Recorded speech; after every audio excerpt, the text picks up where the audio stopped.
se ha ofrecido como una suerte de mayordomo al presidente de los Estados Unidos, nos retrotrae a las peores imágenes de las Azores, aquellas fotos en las que España se sometía a los intereses de un gobierno, el de Estados Unidos. Muy buenas noches y bienvenidos a El Gato al Agua. O nos hemos vuelto todos locos, o el portavoz de la gestora del PSOE no sabe de lo que habla, o yo directamente he perdido el juicio.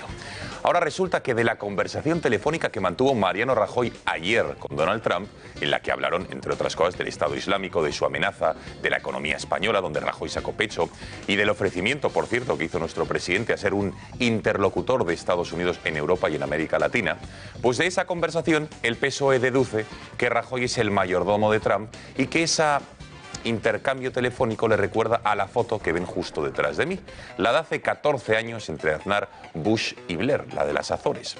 Sinceramente, y no es por nada, pero ya nos gustaría, no a mí, sino que creo que a toda España, que algo así ocurriese, algo como lo que ven en sus pantallas o lo que van a ver, en la que ambos líderes tuvieran una relación fluida, ambos países, cercana y que beneficiara, por último, en último lugar, a España. Por cierto, que a quien no ha sentado nada bien las palabras de Rajoy, ofreciéndose como interlocutor con Hispanoamérica, ha sido a Evo Morales, quien ha dicho en Twitter que, con todo el respeto que merece el presidente Rajoy, América Latina no quiere, o no requiere, mejor dicho, de interlocutores. Son tiempos, dice Morales, distintos, son tiempos de soberanía. Interesantes palabras que reflexionaremos en los próximos minutos. Que, por cierto, Trump hoy ha sido durísimo con la justicia estadounidense, asegurando o dando a entender que está politizada. Escuchen. And I don't ever want to call a court biased, so I won't call it biased. And we haven't had a decision yet. But courts seem to be so political. Y hablaremos esta noche también en El Gato al Agua, entre uno de los muchos temas que tenemos encima de la mesa, de la agenda progresista que poco a poco se está implantando en nuestro país. Todos los partidos caminan de la mano, sin casi fisuras, en la implantación de un nuevo modelo de sociedad. Una vez aceptada ya la ideología de género por todos, desde el PP hasta Podemos, lo próximo son los vientres de alquiler, la eutanasia y ese laicismo exacerbado del que ahora hablaremos.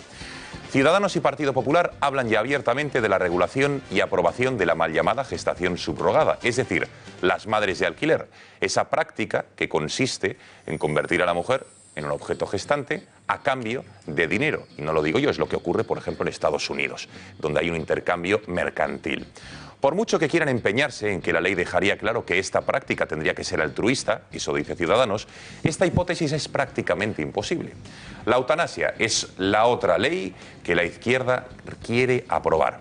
Hace 2 semanas Podemos registró una proposición de ley en el Congreso. Ayer era el PSOE el que proponía regular también en la Cámara Baja lo que consideran la muerte digna. Eso sí, dicen que se diferencia de la eutanasia.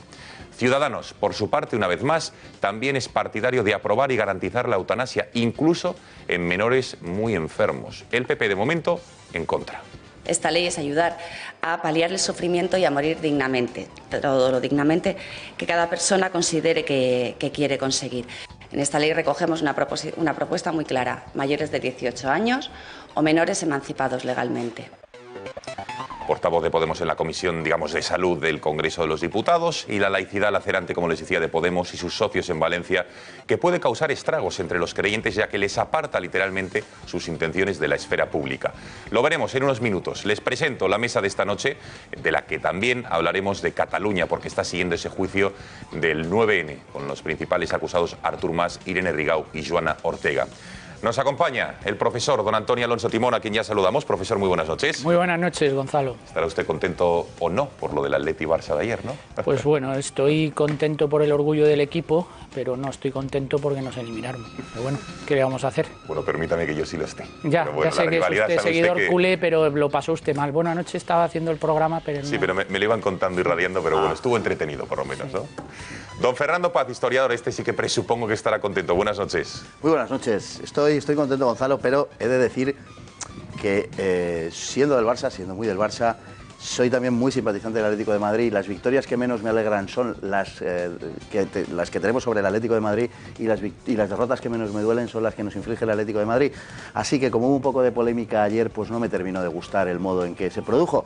Pero en fin, tiene usted, como diría su tan amado Alejandro Sanz, el corazón partido, ¿no? Pues un poquillo, hombre, un poquillo. Soy más del Barça, pero quiero mucho al Atleti también. Bueno, don Julio Lleonart, por fin digo bien su apellido, con ella, buenas noches. Muy buenas noches. Gracias por estar aquí con nosotros. A usted no le pregunto de fútbol porque sé que no es muy simpatizante, y con lo cual Para nada. le saludamos. Doña Rosa Cuervas Mons, editora jefe de La Gaceta. Muy buenas noches. Buenas noches, ¿Cómo Gonzalo. está usted? Bien. A mí Bien. tampoco me preguntas de fútbol, ¿no? No, pero bueno, si quieres No vi el hablar, partido, hablamos, no. ¿eh? Y don José Luis Albás, buenas noches. Buenas noches. ¿Todo en orden? Sí, a mí solo me puedes preguntar de economía. No, de economía del PSOE, porque tenéis un Ahora portavoz del en la PSOE. gestora que desde luego Este es de estarás la contento. gestora, el Mario Jiménez es de la gestora. Sí, claro. Sí, esto es un desastre de declaración. No sé si está contando el censo bien o lo está preparando regular con Cataluña o sin Cataluña, pero desde luego la actuación de Rajoy hablando con Trump pues es la que se corresponde. Además es nuestro mayor aliado en defensa y en temas militares es Estados Unidos, que sepa yo, desde hace 70 años, y desde luego pues tienes que tratar con educación porque representa al presidente de Estados Unidos. Otra cosa es que Trump se equivoque en el asunto mexicano. Bueno, se eso lo equivoca, hablaremos, además, pero representa institucionalmente a Estados Unidos y Rajoy a España. Entonces yo creo que no viene para nada la dedicatoria de Jiménez, debía dedicarse al censo. Tú mira el censo a ver cómo va, que si no Susana no sale. Bueno, para ser un Lo titular tenéis que Balbás, dejar ha sido usted por debajo de 150.000 el censo, que ya sería menos que el censo del Barça. Bien, Balbás, ¿Te das cuenta? No desembuches todo tu argumento porque es que luego no tendrás nada que decir y te quejarás. Bueno, conectamos con nuestra reacción porque nosotros como el Barça también hacemos fichajes estelares y el de esta temporada es Cristina Ramos, a quien ya saludamos. Cristina, buenas noches. Cuéntanos cómo puede participar los espectadores a través de las redes sociales y del WhatsApp. Muy buenas noches, Gonzalo, y muy buenas noches a todos los espectadores. Ya saben que pueden comentar el programa y seguirlo en directo a través de WhatsApp de una manera muy sencilla. Solo tienen que agregar nuestro número de teléfono en sus agendas. Nuestro número es el 670 03 45 43. Ahí pueden escribir sus mensajes, sus opiniones o incluso sus preguntas, si tienen alguna. Además, también pueden seguir el programa a través de nuestra red social Twitter, en nuestra cuenta @gato_directo o a través del hashtag #elgatoalagua. También pueden comentar el programa. Además, recordarles, que se me ha olvidado decirlo, que los mensajes que escriban en nuestro número de WhatsApp los van a ver durante el programa en directo y los verán en la parte inferior de sus pantallas. Y por último, recordarles que pueden inscribirse en nuestro canal de YouTube Intereconomía TV. Muchísimas gracias, Cristina, y a todos ustedes por los mensajes que a buen seguro nos van a hacer llegar. Bueno, tiempo ya de hablar. Estamos hablando en las últimas semanas, día sí día también, de las cláusulas suelo, de los gastos de la constitución de la hipoteca, en todo lo que afecta a ciudadanos como usted, como yo, particulares, ¿no? Que las decisiones de los tribunales, pues desde luego, han sentado un precedente, han marcado un antes y un después. Pero también está afectando a autónomos y también está afectando a empresarios, ya sean más o menos pequeños. De todos ellos vamos a hablar esta noche con Manuel Martín, como saben es socio director del Grupo Orden 21, muy conocido por todos ustedes, a quien ya saludamos. Manuel, muy buenas noches. Buenas noches. Bueno, cláusula suelo y gastos de constitución. ¿Qué pueden hacer los autónomos y los empresarios que nos estén viendo, que saben que a nivel particular en sus casas pueden hacer lo que quieras, pero a nivel de sus negocios? Sí, efectivamente, la normativa europea y la normativa española nacional defienden por encima de todo y de pleno derecho a los consumidores, no tanto a los empresarios y autónomos, a los que entiende que se les supone un carácter y unos conocimientos necesarios como para poder saber lo que realmente llevan a cabo en sus contrataciones con las entidades financieras. Por eso, cuando se habla de ellos, lo que hay que distinguir muy bien es si actúan dentro del contenido de su actividad empresarial o actúan fuera de él. Si actúan fuera de él, serán tratados como un consumidor normal, y si actúan dentro del contenido de su actividad profesional, se entenderán como autónomos o empresarios. Bueno, y en cualquiera de estos dos casos, ¿tienen los mismos derechos que el resto de consumidores? Los mismos derechos sí, pero con aplicación de legislación distinta. Mientras que los consumidores no tienen necesidad alguna de probar ninguna de las exigencias que sí se les marcan a los empresarios y a los autónomos, que ahora las comentaremos, los empresarios y autónomos efectivamente sí que tienen que hacerlo. En el supuesto que actúen fuera del marco de su actividad, es decir, una compra de un inmueble que no tenga nada que ver con su actividad, evidentemente se les consideraría un consumidor más y por lo tanto su equiparación en ese caso sería idéntica, ¿no?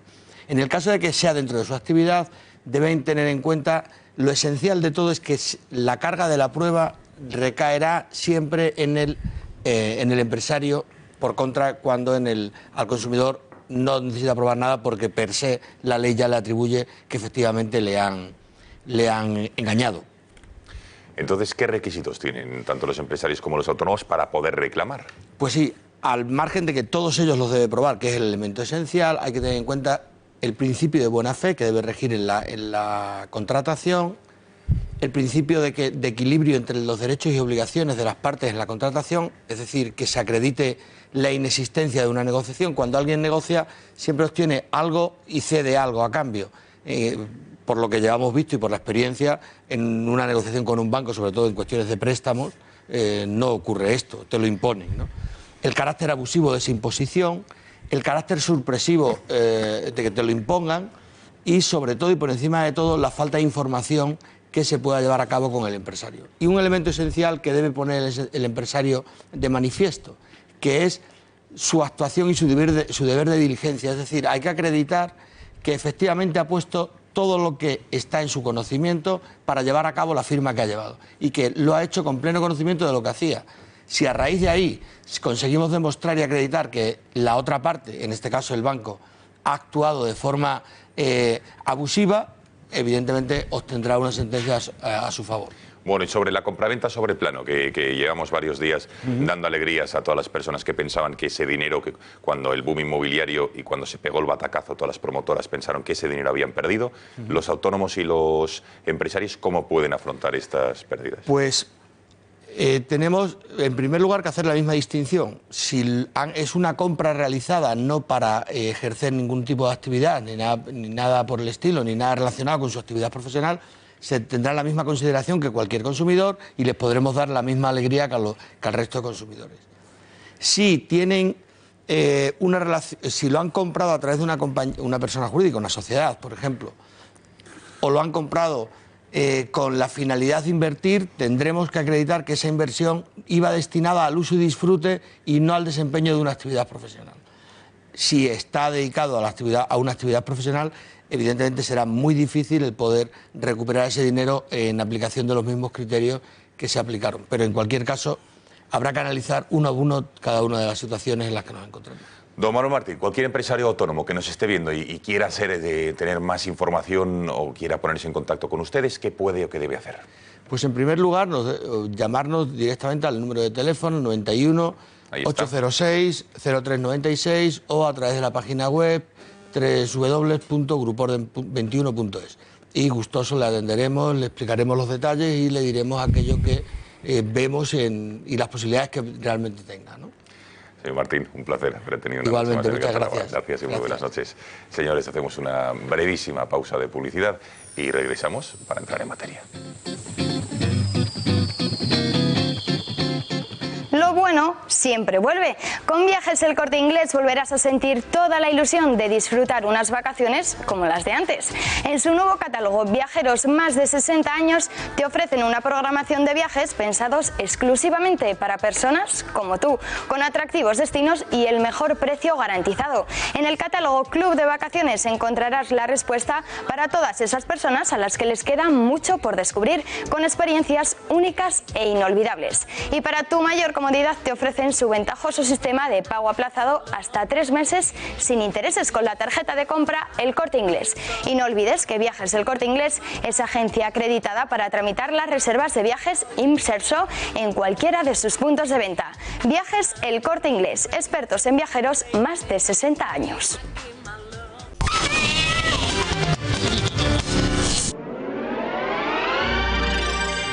Volvemos en un minuto. Ha llegado el recibo del seguro del coche, y el de la casa, y el de vida. ¿Y? CaixaBank presenta Family Seguros, todos agrupados en una sola cuota mensual. Y además, con tus seguros y la alarma de Securitas Direct podrás conseguir hasta 1.000 euros en una tarjeta regalo. Todos tus seguros hacen familia. CaixaBank. Hablar de este jamón cocido es hablar del tiempo. De este no, de este. Porque en El Pozo hacemos así nuestro jamón cocido artesano, dándole tiempo al tiempo. Como dijo otro artesano, el tiempo siempre encuentra el final perfecto. Jamón cocido artesano de El Pozo. Ya no se hacen jamones cocidos así. El Pozo. Juan, ¿has visto mi teléfono? Vaya. Oye, Mónica, ¿a ti te gusta este tal Luis? Siento decepcionarte. ¿Sí? Luis no es un ligue, es trabajo. Oh. Job to you. ¿Job tuya? Job today. En El Pozo hacemos así nuestro jamón cocido artesano, dándole tiempo al tiempo. Ya no se hacen jamones cocidos así. El Pozo. Soy María Jesús Barreñada, presidenta de Aredos Abogados, doctora en Derecho, abogada y abogada Rotal. Si tienes un problema jurídico, no dudes en contactar con nosotros, te lo solucionaremos. Este despacho ha sido galardonado con el Premio a la Excelencia Profesional porque defendemos tus derechos, financiamos tus procedimientos, tu problema jurídico lo hacemos nuestro y te lo solucionamos.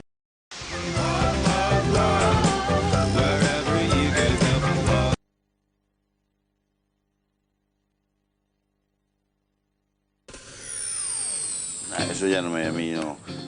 Real Madrid es campeón.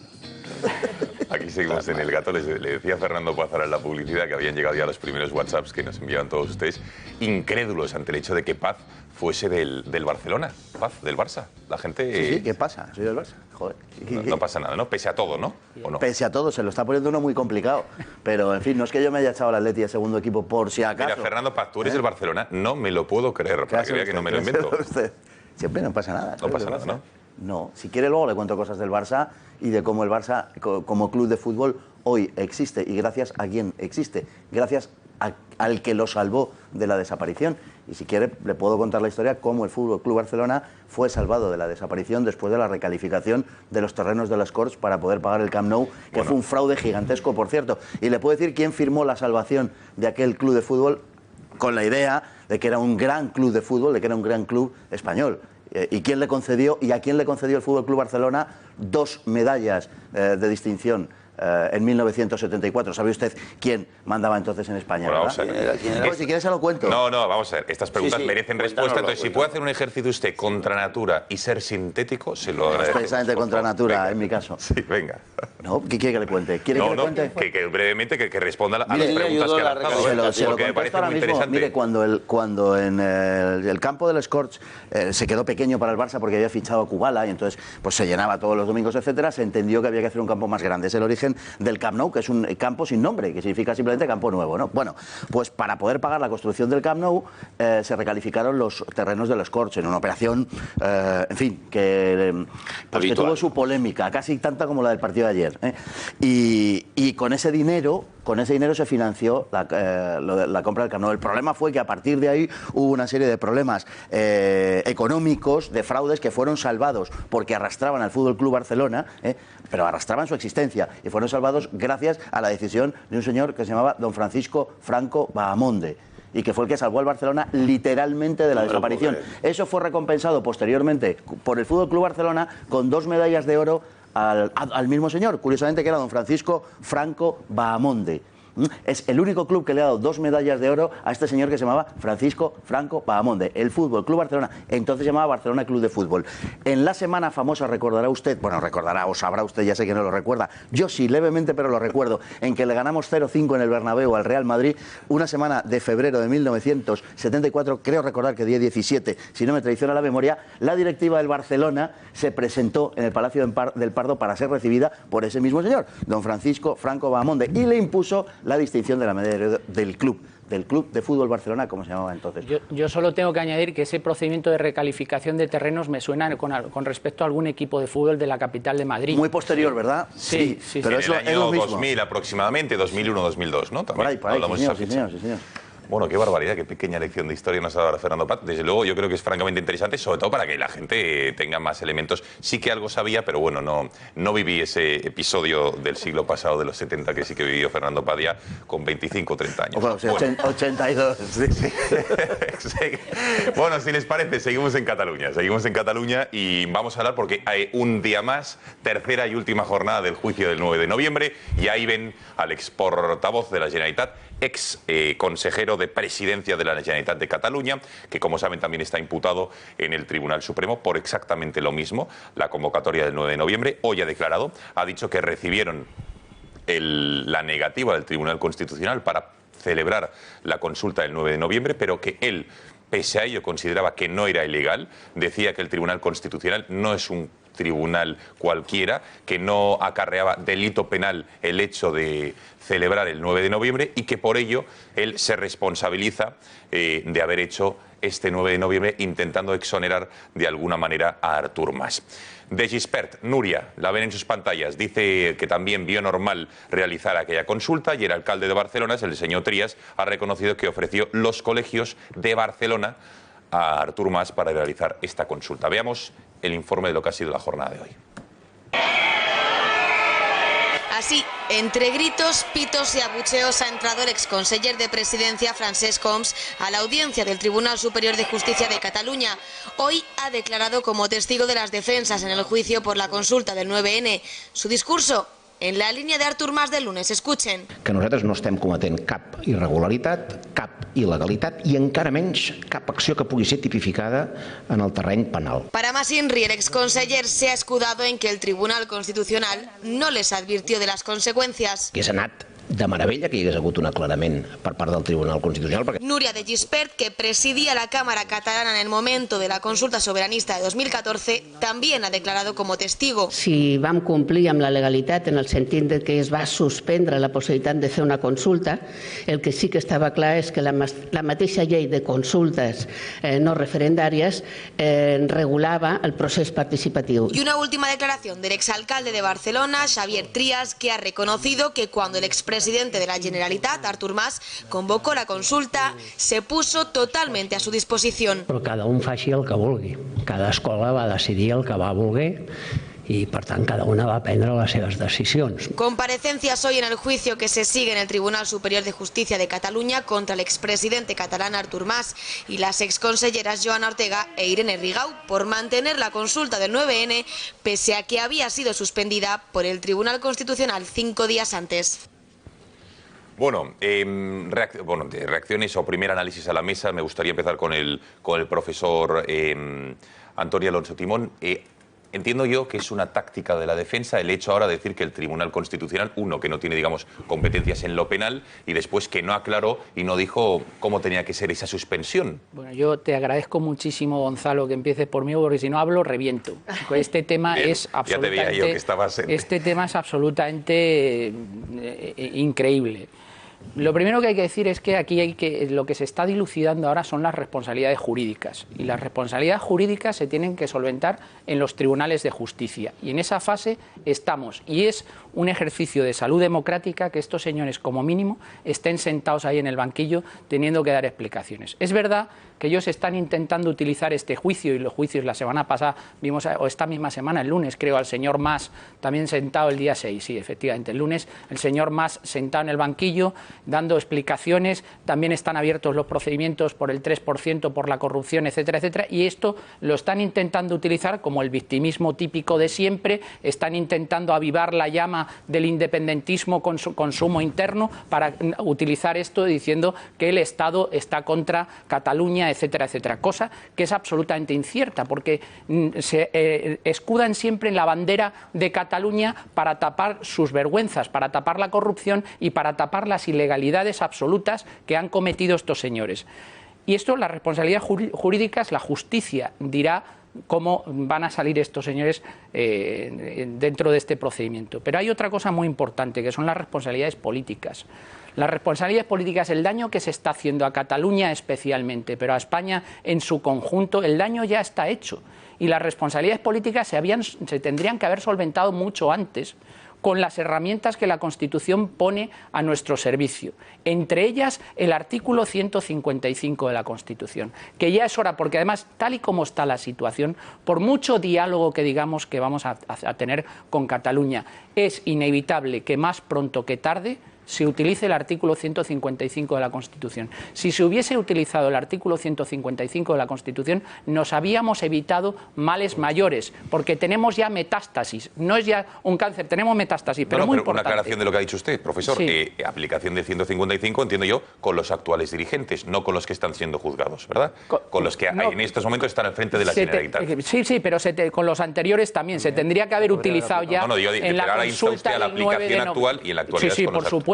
Si es que van a tener que utilizarlo, es que no queda más salida. Y además es que utilizar el artículo 155. El artículo 155 puede ser tan quirúrgico como usted quiera o tan pastillita como usted quiera. O sea, el artículo 155 tiene un abanico de posibilidades que puede utilizar el Gobierno con gran discrecionalidad y por lo tanto no supone absolutamente nada, no supone un ataque, no significa... está regulado por ley orgánica, no se sabe cómo aplicarlo, ¿no? No, sí, se sabe perfectamente. El artículo 55, eso es una falacia que se ha dicho, que el artículo 55 tiene que ser desarrollado por ley orgánica para concretar cuáles son las medidas que establece el 155. No, el artículo 155 lo que dice es una sustitución del Gobierno por que el Gobierno hace de las autoridades de Cataluña, se pone al mando de las autoridades de Cataluña y puede dictar una serie de una batería de medidas que puede ser desde las más quirúrgicas, como decía anteriormente, hasta las más soft, las más light.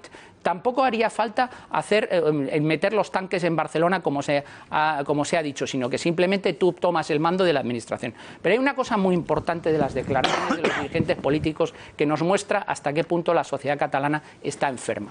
Alcaldesa de Barcelona, la alcaldesa de Barcelona diciendo que esto va en contra de la democracia, que por favor, como no se pueden poner urnas, que el señor Pablo Iglesias de Podemos diciendo que es un síntoma de enfermedad democrática que no se deje poner urnas y que no se deje votar.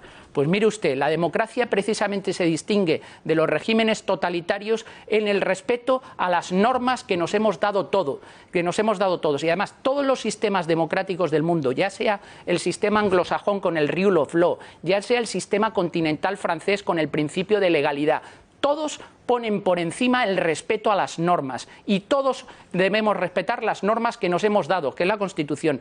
Y es más, la Constitución en el artículo 103, apartado primero, dice que las administraciones públicas tienen que actuar conforme a los principios, enumera muchos principios: descentralización, desconcentración, eficacia, objetividad, con sometimiento pleno a la ley y al derecho. Y el artículo 103, apartado tercero de la Constitución, dice que los funcionarios públicos y las autoridades tienen que ser imparciales en el ejercicio de su cargo. Por lo tanto, se han incumplido varios preceptos constitucionales. Esto es una ilegalidad manifiesta y las responsabilidades jurídicas se tienen que depurar en los tribunales y las responsabilidades políticas se deberían haber depurado ya hace mucho tiempo y haber evitado la situación en la que nos encontramos hoy en día. Bien, se ha quedado bien, ¿no? Sí, me he quedado. No, desde luego bueno, yo me he quedado alucinado cómo se sabe todos los artículos y el conocimiento, claro, como profesor. Rosa. Yo me sumo al enfado del profesor, porque decía antes en el vídeo que veíamos, tercer día de juicio. Es verdad, es el tercer día de juicio, pero sobre todo es el tercer día de este teatro que es ofensivo por lo ridículo que resulta y porque tenemos que estar escuchando. Hoy Homs acudía como testigo, no como acusado. Él acudirá como acusado dentro de un par de meses, que ya se ha aprobado el juicio, y entre los testigos están Mas y Rigau, todos los que ahora están siendo acusados. Es decir, vamos a estar viendo aquí un desfile de los independentistas a decir las sandeces que están diciendo, que desde luego si no se les inhabilita por saltarse la ley, había que inhabilitarlos por vacío intelectual, porque unas personas que son dirigentes públicos y que dicen que ante un texto del Constitucional que dice acuerda suspender los actos impugnados así como las restantes actuaciones de preparación de dicha consulta o vinculadas a ella, y que de este texto se dé traslado al presidente de la Generalitat. Yo entiendo que cualquiera de nosotros que excepto el profesor no somos expertos en derecho, recibimos este texto en nuestra casa y sabemos lo que quiere decir. Y sabemos que nos está diciendo que si seguimos adelante con unas actuaciones que un mes antes han suspendido, a las que les hemos cambiado el nombre y vuelven a suspender, bien no lo estamos haciendo. Entonces, esta ridiculez en el fondo tiene también una segunda intención, pienso yo, y es la de cargar las tintas contra lo que muchos hemos criticado como inacción del Gobierno. Porque dicen, es que el Constitucional no añadió un punto adicional para explicar las consecuencias legales de incumplir este escrito. Y eso es lo que le había pedido el Gobierno, no se hizo y muchos hemos criticado la inacción del Gobierno. Y tanto Artur Mas como sus consejeras, como Francesc Homs, se están pues amparando en esa presunta inacción, que yo creo que hubo inacción por parte del Gobierno, para justificar su actuación. No deja de ser una jugada estratégica que les puede salir bien para que la gente se enfade con lo de matar al mensajero, ¿no? Que se enfade con el Gobierno de la Nación por no haber actuado con contundencia, pero desde luego esto es una tomadura de pelo, porque después de esto la justicia tiene sus tiempos y la justicia dirá. Pero es que hemos seguido viendo a Oriol Junqueras diciendo ha llegado el momento de saltarse la legalidad española, de poner fecha al referéndum de septiembre de 2017, de en los presupuestos generales dar 5,8 millones de euros para la realización de ese referéndum, que ya será el de la desconexión, de proclamar una desconexión que ha vuelto a impugnar el Tribunal Constitucional. Entonces, aquí la pregunta es ¿hasta cuándo? ¿Hasta cuándo vamos a estar aguantando estas tonterías? ¿Hasta cuándo va a estar la justicia diciéndoles que lo que hacen no lo pueden hacer porque no tienen el poder político necesario para hacer estas declaraciones? Y en este camino suicida que han emprendido los secesionistas, pues cuanto más tiempo pase, más dramáticas son las consecuencias. Y fíjate lo que, pues Rosa, precisamente el 26 de octubre del 14, a escasas 2 semanas, mejor dicho, de ese referéndum, Mas decía, al periódico de Cataluña, tenemos que engañar al Estado. En toda esa línea argumental que defendía Rosa, que por cierto, un elemento más para el debate, pasamos este lado de la mesa, Francesc Homs acaba de decir en una entrevista en la televisión del Conde de Godó, en 8TV, en Barcelona, que está acumulando pruebas de posibles irregularidades con el fin de llevar a cabo acciones legales contra la Fiscalía por el proceso judicial del 9 de noviembre, por el que, como sabemos, va a ser juzgado en el Supremo este mismo mes, el 26, y además dice que presentó una denuncia contra Mariano Rajoy por presunta desobediencia por el cumplimiento de resoluciones del Tribunal Constitucional por parte del Ejecutivo. Es decir, que entiendo yo que a falta de una buena defensa pasa usted al ataque, ¿no? A ver qué rédito le da. Los pájaros se tiran a las escopetas. Julio y Balbás, por orden de... Venga. A ver, esto es asistimos directamente a un sinsentido, ¿vale? Por parte de los nacionalistas. Quiero decir, hay una máxima por aquí que se dice que el desconocimiento de la ley no exime de su cumplimiento. Ellos podían no saber o pueden aducir que no sabían qué es lo que había, pero la legislación es la legislación y tiene que ser cumplida por todo el mundo. Pero más allá, en esa misma frase en la que tú dices que no sabes que lo que estabas haciendo era ilegal, tú no puedes sentirte reforzado y decir, vale, no lo sabía, vale, ahora lo sabes, te lo están diciendo, pero tú estás anunciando que vas a hacer otro. Es decir, es un sinsentido al completo. O sea, no se puede aducir tampoco por su parte, que es que el Tribunal Constitucional tenía que haberles puesto una puntilla de es que si no lo haces luego vas a tener una pena, pues que no le correspondía al Tribunal Constitucional eso. Claro. Le correspondía al Gobierno haber actuado para acabar políticamente con esta situación, que era el que tenía las herramientas para poder cumplir con el 155, que se le pidió, que se le dijo en el Congreso. Se le dijo que lo tenía que aplicar, que podía aplicarle, que se dejara de zarandajas y dejara de decir que hacía falta una ley orgánica para desarrollarlo a posteriori porque no era cierto y podía aplicarlo y que además era la única manera de acabar con esta situación. Y dijeron que no. Y además lo dijeron con aquel argumento de que es que el 155 era suspender la autonomía, cuando es otra falsedad absurda. O sea, tú no suspendes la autonomía. Tú lo que haces es que como tú no estás cumpliendo y no estás defendiendo el interés de tus ciudadanos, el Gobierno, que tiene la obligación de tener que hacerlo, el Estado actúa por ti. Cuando tú dejas de proteger a tus ciudadanos, el Estado actúa y lo hace de esta manera. Con lo cual, toda la actuación que tuvo el gobierno en ese momento fue completamente laxa y fuera de lugar, y de aquellos polvos tenemos estos lodos. Pero estos lodos se van a alargar. Decía antes, bueno, es que veremos al final la justicia tiene sus tiempos, veremos cuando todo el procedimiento, cuando tiene toda la información y cuando puede terminar resolviendo la situación, pero lo que está claro es que aquí se tienen que depurar responsabilidades y que tiene que caer con todo el peso de la ley, porque se ha incumplido la legislación y esta gente no está por encima de nadie. Venga, Balbás y Paz. Bueno, lo que el Estado español está haciendo, lo que España o el Gobierno ya al menos desde hace 6 años o quizá 8, es una dejación de funciones del Estado y dejándose dar un golpe de Estado a cámara lenta en Cataluña, financiado por nosotros mediante una operación de crédito que inicialmente eran 59.600 millones de euros sin ninguna garantía, que se da por el decreto ley del año 2013, es decir, 2012, 13 de julio, que lo da Rajoy. Es decir, solamente en 4 años y medio les habíamos soltado 59.600 millones. Ahora, con la envergadura de los créditos que se le ha ido dando, estamos cerca de los 70.000 millones. Hemos financiado, eso es un deflau, es un agujero de quiebra de la autonomía catalana, que es una autonomía como las otras 17, o sea, tienen jurídicamente el mismo estatuto, o sea, no hay ningún estatuto distinto. Entonces, ¿quién está dando el presunto golpe de Estado? Los representantes del Estado en Cataluña, con el crédito de los 59.600 millones, que es su responsabilidad económica, política y jurídica. Esa cuantía, por ejemplo, es más del 250% que toda la deuda que hizo Deflau a el Estado de California, que es en el PIB el 150 del de toda España, para que nos hagamos una idea de qué estamos hablando en cuantías. Es una jugada financiera que debería parar el Gobierno. Eso está poniendo muy endeble la deuda de España, porque ellos mismos dicen que no la van a pagar. Entonces, si es una operación de crédito que está regulada por el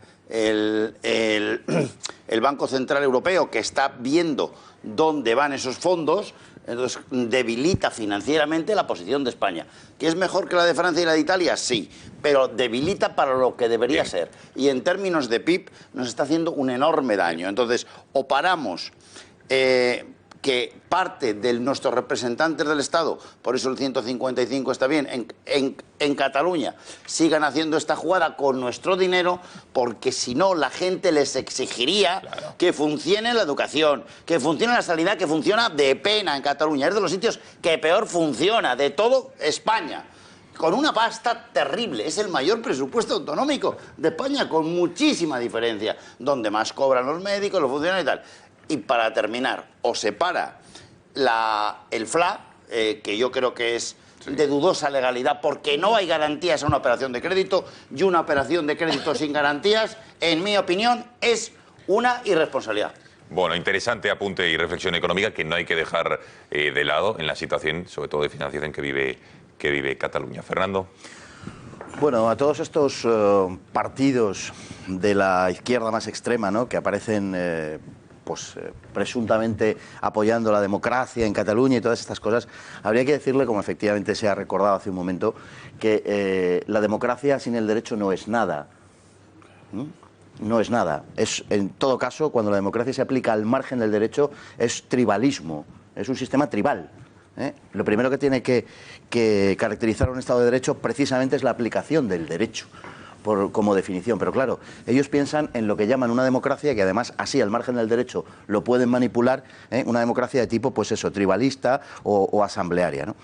Por lo demás, pues bueno, ha salido hoy también Puigdemont hablando de Trump y diciendo que si, bueno, que pida a Rajoy ser interlocutor con Cataluña, no solamente con Trump, ¿no? Que parece que se ha convertido en la medida de todas las cosas, ¿no?, el señor Trump, ¿no? Y no seré yo quien... ¿Le parece si lo escuchamos? Sí, sí, por supuesto, no falta nada más. Pero como Fernando va a decir otra virtud, que es saltarse el guión, vamos a escucharle ahora al señor... No, a Trump no, Artur Mas, hablando, como decía Paz, de Donald Trump.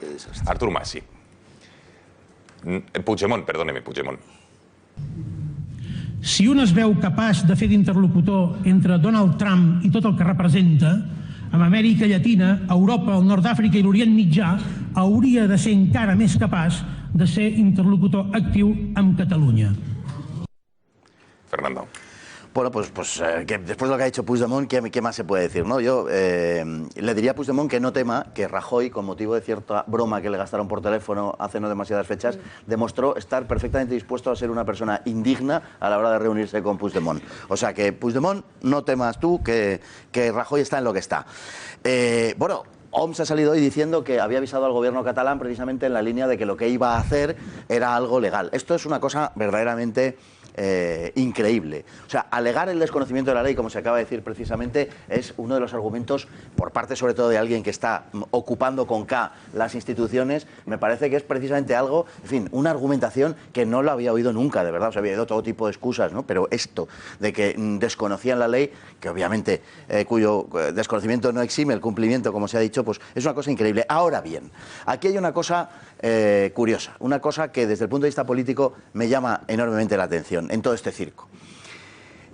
Los nacionalistas catalanes están argumentando esto, que evidentemente es un disparate para cualquiera, y probablemente lo están argumentando por alguna razón.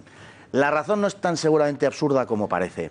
Probablemente no será que hay un entendimiento político entre el nacionalismo catalán, entre ellos y el gobierno, y había un sobreentendido de que ellos podían celebrar la mascarada de referéndum de noviembre del 14 siempre y cuando no fuera vinculante y el gobierno permitiera que se hiciera esto, argumentando que, en fin, que aquello no era un referéndum, que no era, pues eso, que no era vinculante, como ha dicho Rajoy, que no hubo referéndum. ¿Y no será que los nacionalistas catalanes se han visto, digamos, obligados por la presión de las CUP a seguir adelante en un camino que teóricamente estaba pactado que no siguieran? Y por esa razón, precisamente, los nacionalistas catalanes han ido a este asunto y están argumentando cómo lo hacen. Hombre, porque Fernando, si hubiera estado pactado, se convoca elecciones y no se gobierna con las CUP, a sabiendas de que te van a obligar. Es que el nacionalismo catalán, y no es la primera vez que le pasa, todo lo contrario, es la constante del nacionalismo catalán, es como el aprendiz de brujo, desata una serie de fuerzas que luego no puede controlar. Y lo que le está pasando es que el radicalismo, en este momento el señor Puigdemont y los que son como él, han sido sobrepasados con mucho ya por Esquerra Republicana, que sí sabe lo que quiere. Y además tiene presionando a las CUP en la calle con un radicalismo que les está empujando a todos. Pero han sido ellos los que han desatado eso. Le pasó lo mismo a Companys el año 34, exactamente lo mismo con los prolegómenos de Macià desde el año 31. Bueno, desde la época de Primo Rivera, pero en fin, de forma abierta desde el año 31. Le pasó exactamente lo mismo. Han desatado unas fuerzas que ya no controlan. Yo quiero pensar, y además de verdad que lo considero así, que si Artur Mas pudiera dar vuelta atrás, 10 años atrás, no haría seguramente lo que ha hecho, porque en este momento están fuera y se ven absolutamente desbordados. Y la impresión que tengo por muchas de las cosas que están pasando, y creo que arroja luz sobre el comportamiento en los tribunales de estos sujetos, en mi opinión, se debe a eso. Se debe a que aquí había un pacto y ellos han sido los que lo han roto. Bueno, quiero que escuchemos un testimonio más, que es la de la jefa de la oposición en Cataluña, la señora Inés Arrimadas, portavoz de Ciudadanos, quien decía que en el Parlamento de Cataluña todos los políticos son muy valientes, hablando de independencia 9N constantemente, pero luego llegan ante el juez y ¡ay! Yo no sé nada, escuchen. ¿Usted se da cuenta que lleva más de un año de presidente y no le hemos escuchado hablar de otra cosa que no sea esto? ¿Usted se da cuenta que va a dejar de ser presidente? Y le digo más, les veo mucho más valientes hablando en el Parlamento que lo que hacen luego sus compañeros delante del juez. Porque aquí sacan muchas veces pecho, diciendo que desobedecieron porque el Tribunal Constitucional no es competente y luego delante del juez, bueno, yo no lo sabía, fueron los voluntarios, la orden no me llegó correctamente. Bueno, atinada. Sí, Inés Arrimadas muy atinada y Fernando con la teoría que ha lanzado también, pero detrás de todo esto hay un problema y es que caemos a veces en el error de pensar que esto es lo que hemos dicho, el circo, el teatrillo de los políticos. Pero nos olvidamos, o bueno, hablo por mí, a veces me olvido que estas personas están tensando la cuerda de esta manera porque unos votos les han dado el poder para estar en el Parlamento, para tener mayoría, y que sí es verdad que se les ha podido ir de las manos a los antiguos miembros de Convergencia, pero esa unión con la CUP, con Esquerra Republicana, con la parte más radical del espectro político catalán, la anunciaron en campaña electoral. Y muchos catalanes votaron eso. Y lo que hoy hay en el Parlamento y lo que hoy gobierna Cataluña es lo que han querido muchos catalanes, que numéricamente ha pasado como en Estados Unidos. Numéricamente no son mayoría, pero han conseguido llegar al gobierno. Y entonces el problema realmente es mucho más grave, porque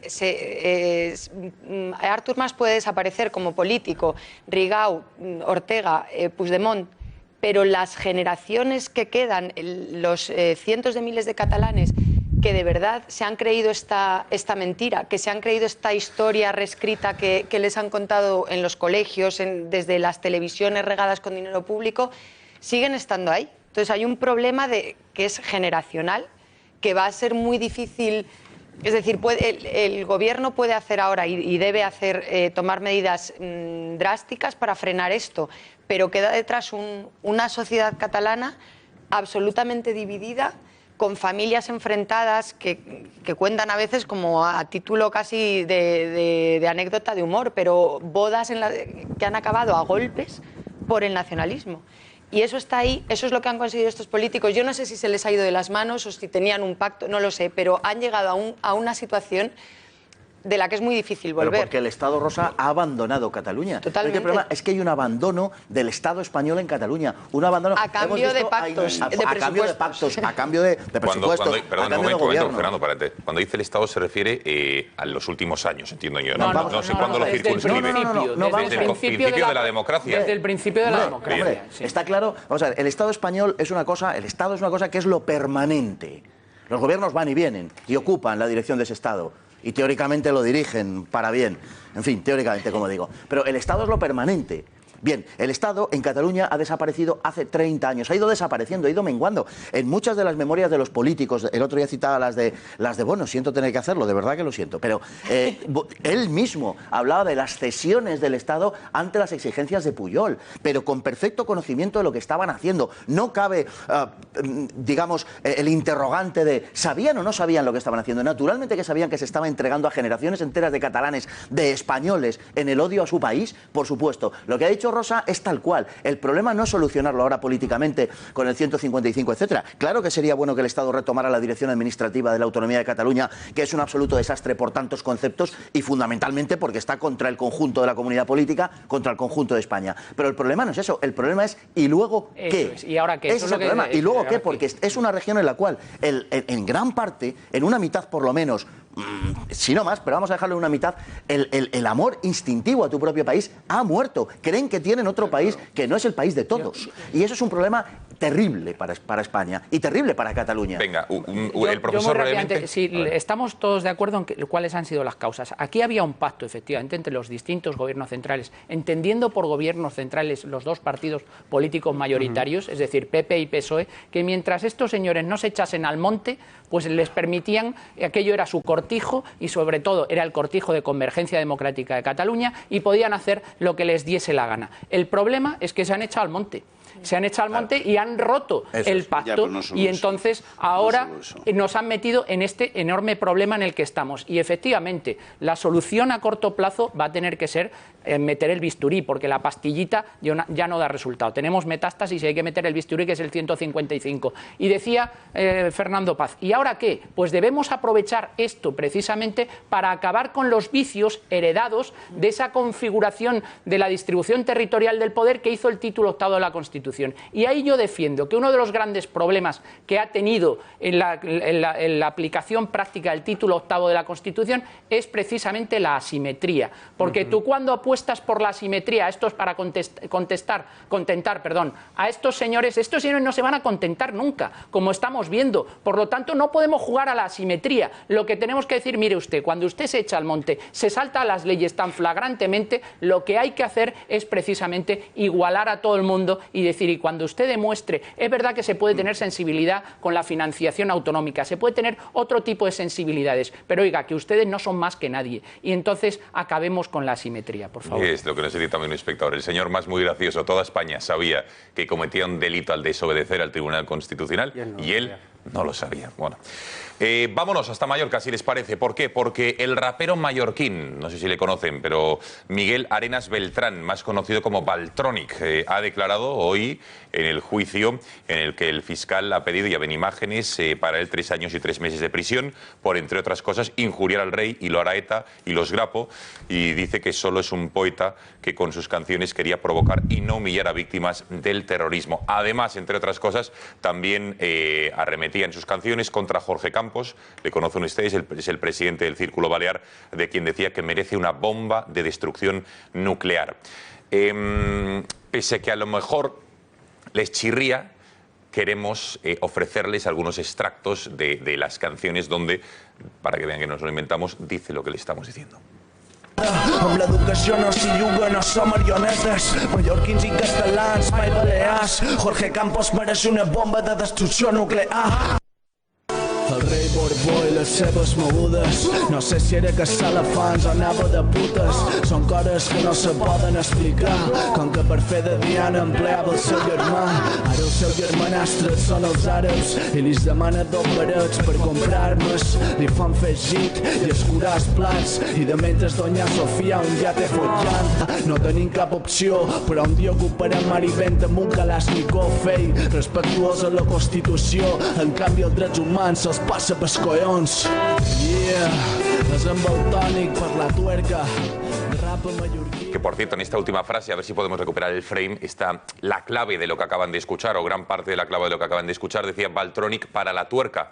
Y es que esta canción, según este rapero, ahí lo ven, se la había encargado Pablo Iglesias para su programa de televisión, como música de fondo, como cabecera. No sé para qué la quería utilizar Pablo Iglesias, porque encima como tiene alusiones, en fin, al terrorismo, tiene elementos sexuales, Pablo Iglesias lo puede utilizar para lo que quiera. Bueno, Rubén González decía, un tuitero, en su momento utilizó el tema en su programa, pero ahora el cerdo de Pablo Iglesias silencia que Valtronic le piden prisión por el mismo. Y él mismo, Valtronic, dice, efectivamente Pablo Iglesias me pidió que hiciera un tema hablando del Borbón para su programa y ahora cuando me juzgan por él, calla.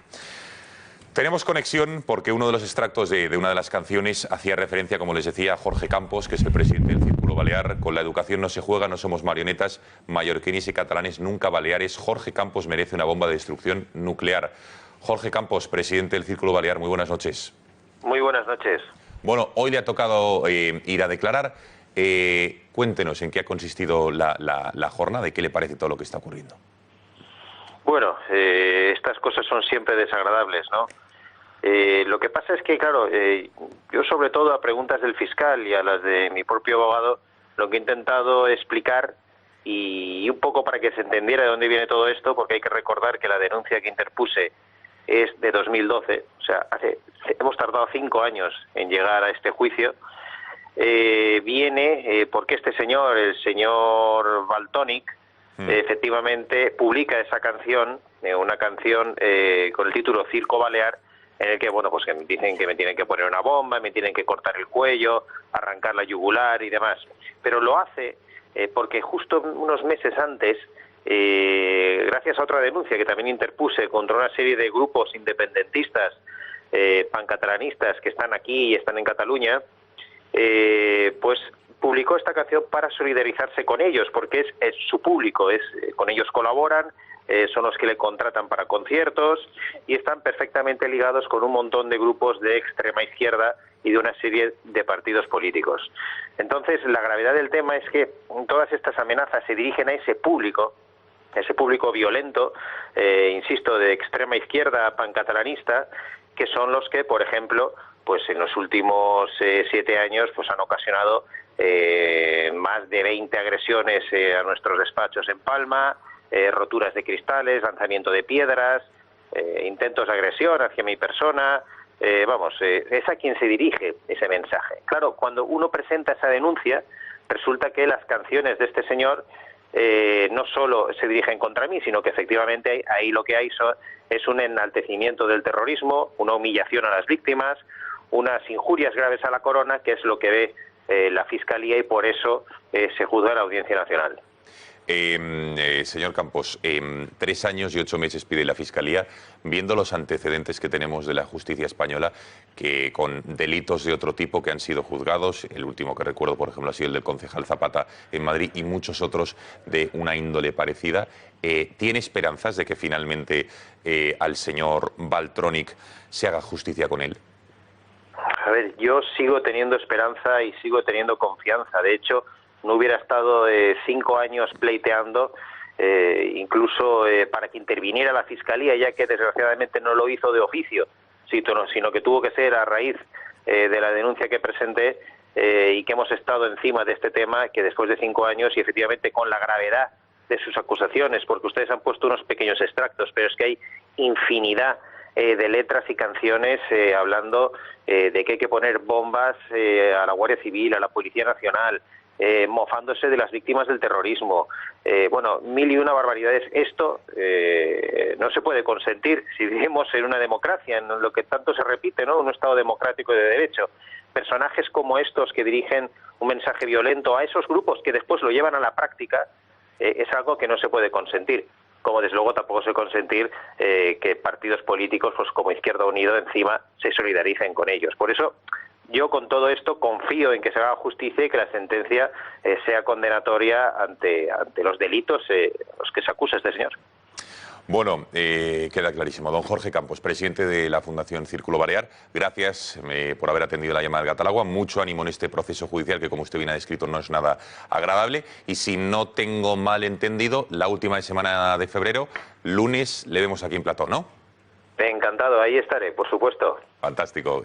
Jorge, muchísimas gracias y muy buenas noches. Hacía referencia el señor Campos a esos tuits de Izquierda Unida, partido que, bueno, en fin, saben que medio gobierna también en Baleares, pero que, bueno, que es en confluencia con Pablo Iglesias. Decía Esquerra Unida, cuando la creación no puede ser libre, ¿por qué se molesta a los poderosos? Es porque alguna cosa terrible sucede en la nación, decían los de Esquerra Unida. Bueno, hacemos una brevísima pausa de publicidad y seguimos aquí en el Gatalagua. Atención para analizar lo que puede dar de sí este rapero Valtrónic, a ver qué le parece a los de la mesa. No sé si a alguno les gusta este estilo musical, ahora lo preguntaremos. Y también estilo musical. Ni es estilo ni es musical. Hombre, el rap, más allá de la letra, Fernando, es un estilo musical. Ni es estilo ni es musical, se lo repito. Totalmente de acuerdo, bueno, bien. Más allá de eso, hacemos una pausa de publicidad y hablamos de ello. Hablamos también de lo que considera el Partido Socialista, cómo ha interpretado esa llamada con Donald Trump, de lo que está ocurriendo en Estados Unidos y también para hablar de esa agenda progresista que poco a poco se está imponiendo en nuestra sociedad, con los vientres de alquiler, con la eutanasia, con ese laicismo. Mucho gato por delante. Publicidad y regresamos. Si tiene un problema jurídico y ha perdido la confianza en los abogados porque cree que no defienden sus intereses, póngase en contacto con Are2 Abogados, empresa de abogados dirigida por la doctora en Derecho, abogada y abogada Rotal doña María Jesús Barreñeda. Es una empresa galardonada con el Premio a la Excelencia Profesional. En Are2 Abogados defienden sus derechos, financian sus procedimientos, su problema jurídico lo hacen suyo y se lo resuelven. Con 24 años de experiencia, Are2 Abogados son tus abogados de confianza.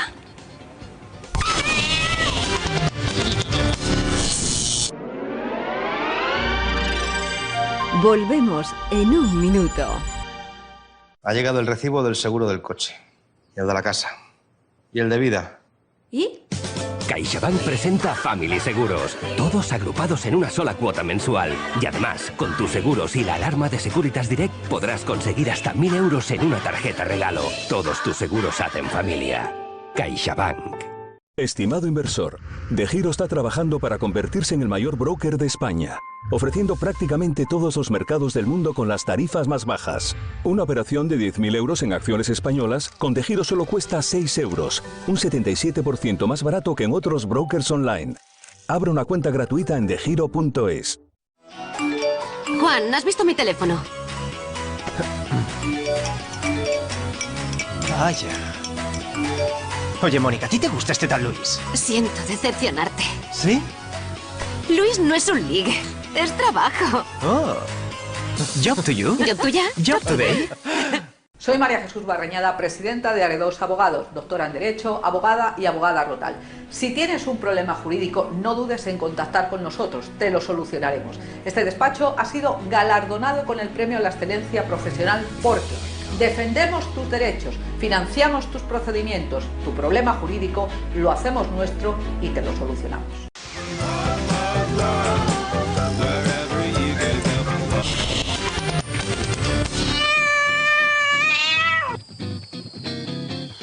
Va a ser el primero en hablar. Aquí seguimos en el Gata al Agua en directo. Quedan 2 minutos para las 11 de la noche.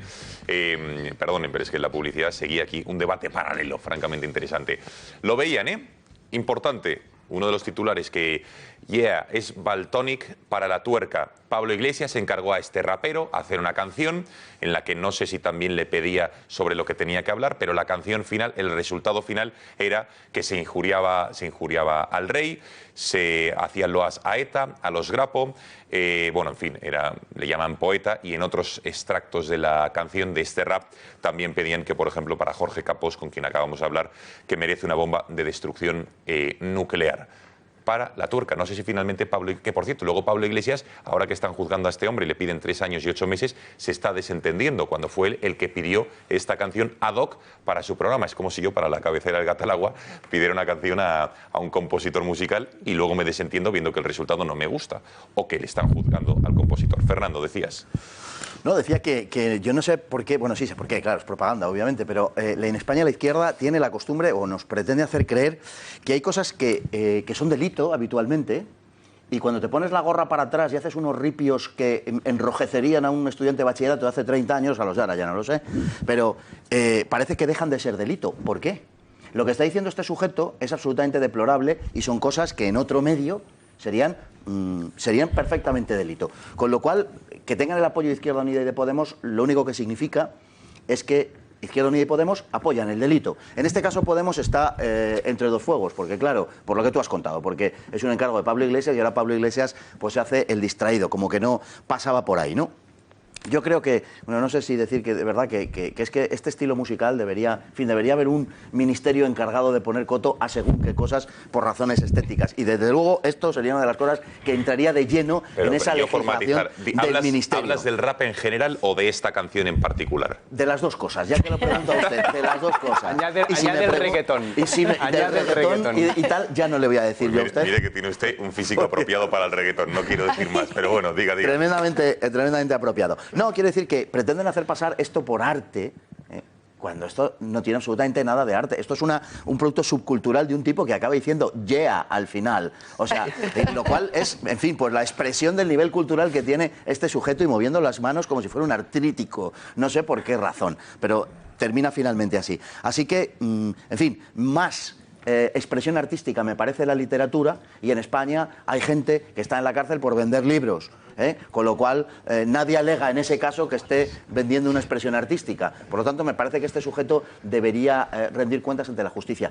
Bien entendido que algunos que ya han pasado por delante de la justicia en casos similares, Zapata, parecidos, no, Zapata y algún rapero ratero de estos, sí, tampoco les ha pasado absolutamente nada delante de la justicia. No terminan de ser, Rosa, y vamos a este lado de la mesa. Venga. No terminan de ser similares. Luego lo hablamos. Pero no terminan de ser. Bueno, venga, a ver, Rosa. Hoy en la jornada esta judicial, este artista, con todas las comillas que se le puedan poner, en un ejercicio de victimismo decía, si fuera un tribunal libre no sé cuál sería mi condena, seguramente quedaría libre, pero como es un tribunal fascista o franquista, no sé exactamente qué ha dicho, me van a condenar. Y luego decía, me podrán encerrar, pero mis ideas quedan ahí. Entonces, está haciendo amigos. A mí me gustaría, no sé si El Gato al Agua estará entre sus programas favoritos, pero bueno, le lanzamos un mensaje desde aquí, o le lanzo yo decirle que él puede decir lo que quiera, puede ser republicano, puede decir que es republicano, que por eso no llevan a juicio a nadie en España, que es que a usted le han llevado a juicio porque ha vomitado toda su basura mental,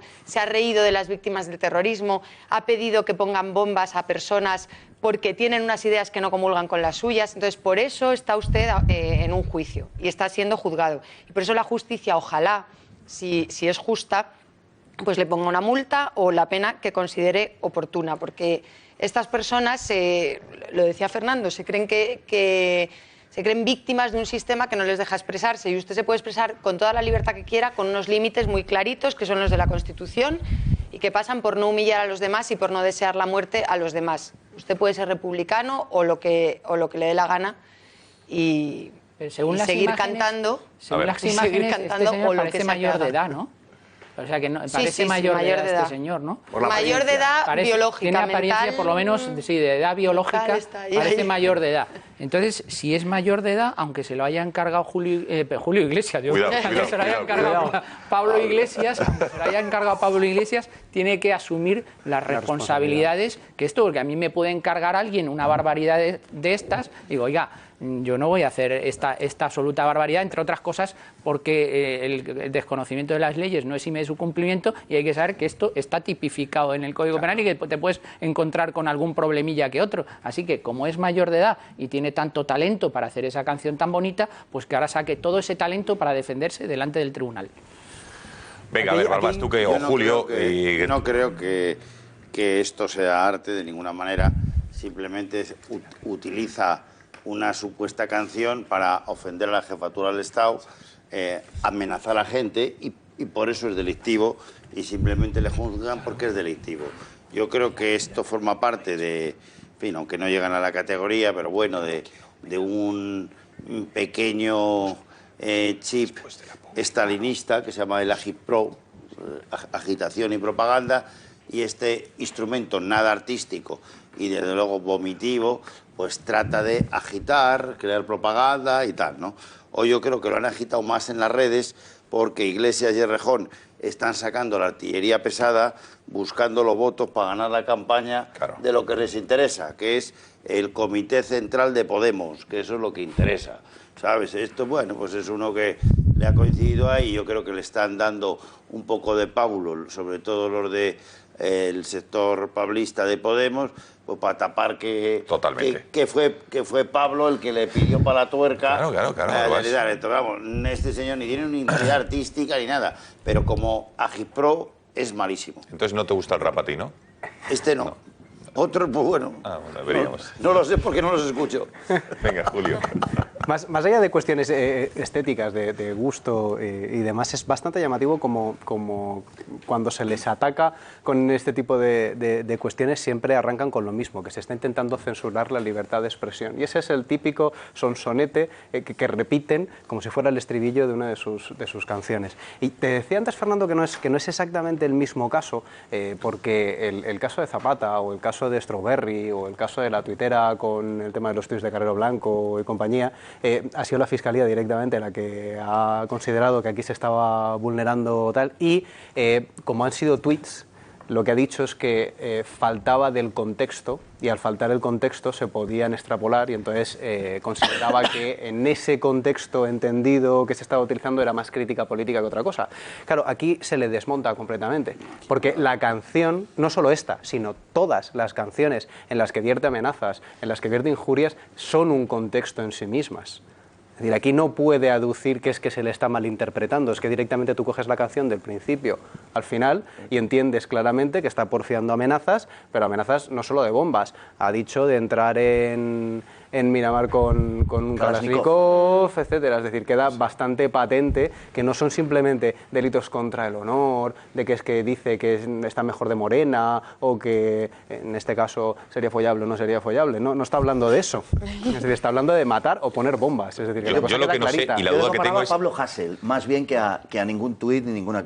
Bueno, yo lo que no sé hasta qué punto Pablo Iglesias encargó esa canción y le dictó más o menos el contenido que tenía que tener. Igual no, considero que tenía libertad creativa. La libertad creativa y ante una propuesta, no lo sé, pero que desde luego que el encargo fue suyo. Bueno, perdón, Gonzalo, pero en todo caso es lo que ha dicho en ese momento. Es que a ti te pueden encargar una cosa, pero es una cosa delictiva y dices, oye, guapo, pues hazlo tú, ¿no? Hazlo tú y fírmalo tú y en fin, el autor, los derechos de autor para ti, que tampoco creo que le hayan dado mucho por los derechos de autor de esto.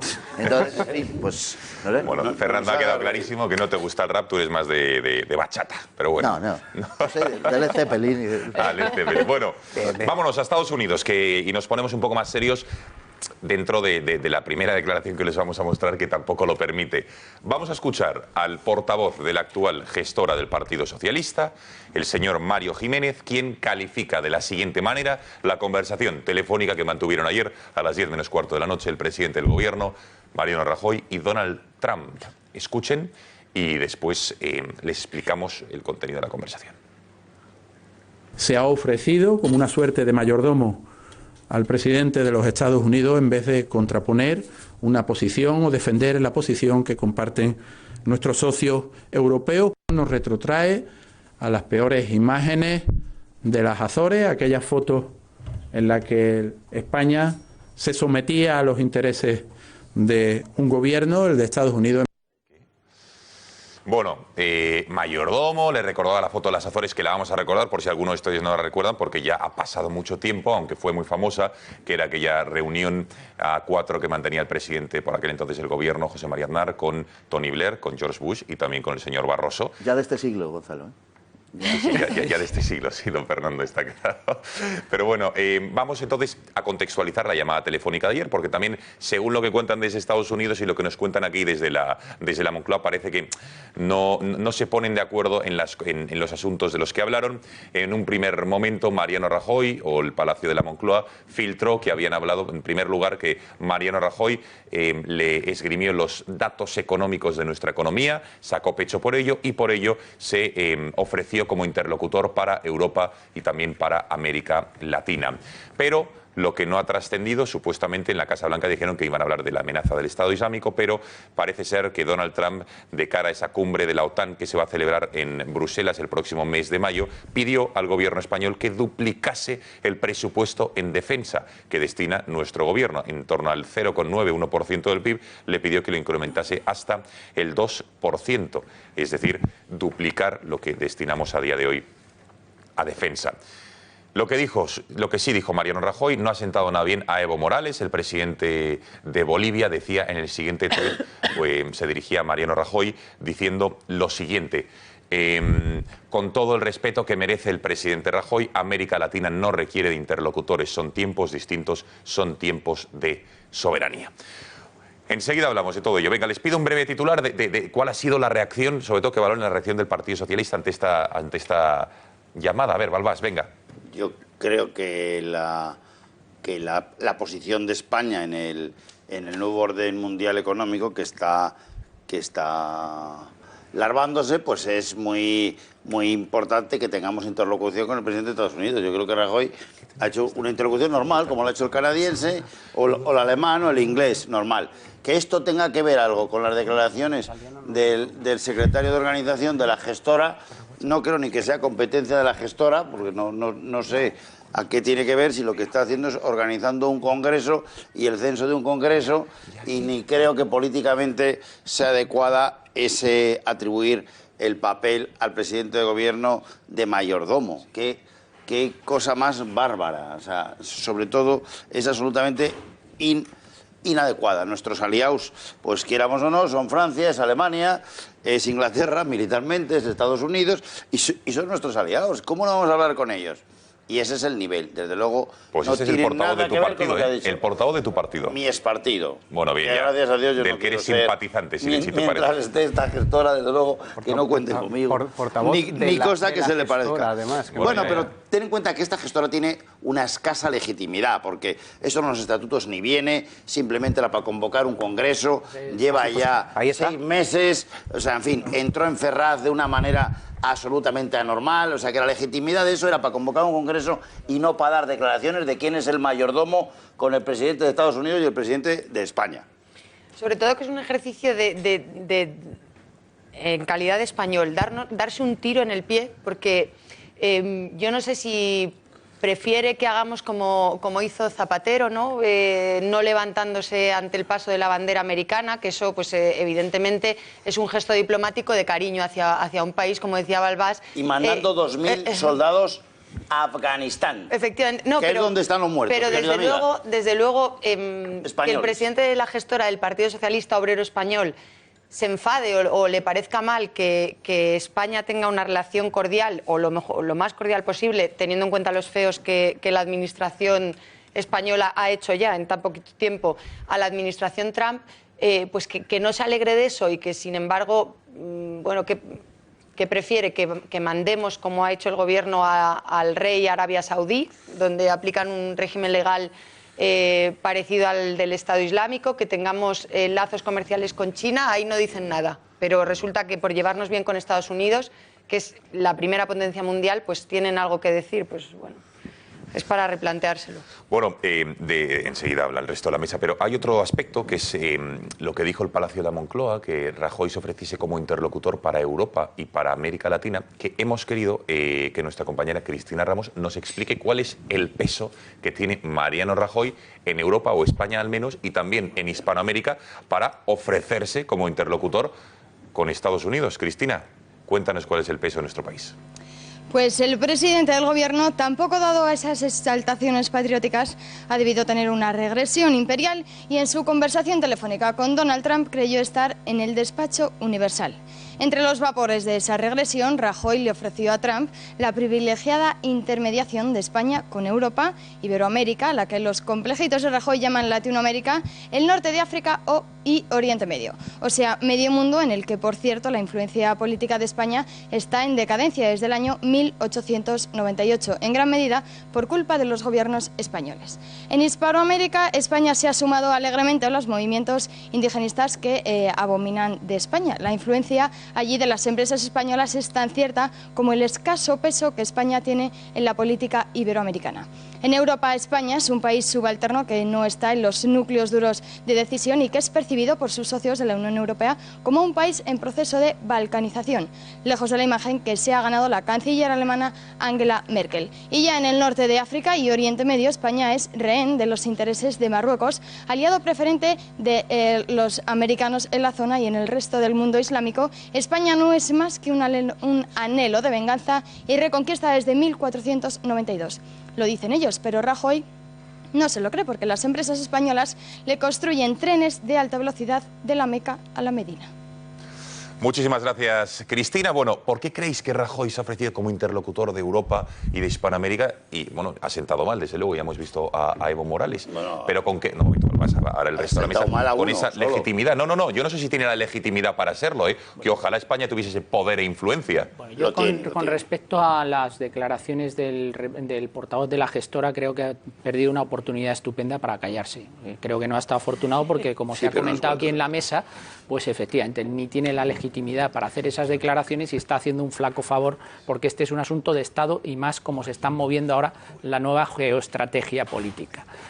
Que Rajoy, la conversación que haya tenido Rajoy con Donald Trump, pero claro, ¿qué le va a ofrecer Rajoy a Donald Trump? Tampoco va a hacer. Yo creo que España sí que puede tener un papel interesante en la política europea como socio que es de la Unión Europea y por lo tanto, ¿qué le va a decir Rajoy? Pues que se ofrece a interceder con la Unión Europea y además el papel que puede cumplir España en Hispanoamérica pues es crucial también y hombre, alguna influencia deberíamos tener en Hispanoamérica. También es verdad que, por ejemplo, con respecto a Europa, el ministro de Asuntos Exteriores que tenemos actualmente pues es un buen conocedor de los asuntos europeos porque ha estado mucho tiempo en Bruselas, además es una persona que tiene un perfil político pero tiene también un perfil técnico. A mí la gente que le conoce personalmente me ha hablado muy bien de él, que es un diplomático bastante serio, muy conocedor de los asuntos europeos y por lo tanto yo creo que ahí España puede mover los hilos dentro de Europa en el escenario internacional y por supuesto nuestros lazos con Hispanoamérica, muy especialmente con el contencioso que ahora mismo están librando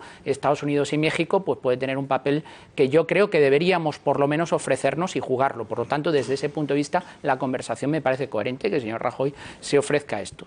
Por último, con respecto a lo que dice el señor Trump dentro de la conversación, lo que se ha filtrado, por lo menos lo que han filtrado, el aumento del presupuesto. El aumento del presupuesto, pues estoy totalmente de acuerdo con el señor Trump. Es decir, ya es hora de que Europa se dé cuenta de que ella tiene que asumir sus responsabilidades y que tiene que alcanzar un grado de madurez que no puede venir Estados Unidos a sacarnos las habichuelas constantemente y por lo tanto es verdad que Estados Unidos no ha dicho que vaya a abandonar la OTAN, En esto estoy totalmente de acuerdo con Donald Trump. Él ha dicho, nosotros seguimos con el compromiso y vamos a estar dentro de la OTAN. Pero, oiga, mire usted, Europa también tiene que asumir sus responsabilidades y tiene que dar muestras de madurez y, por lo tanto, los Estados europeos tienen que ser conscientes de que tienen que subir su gasto.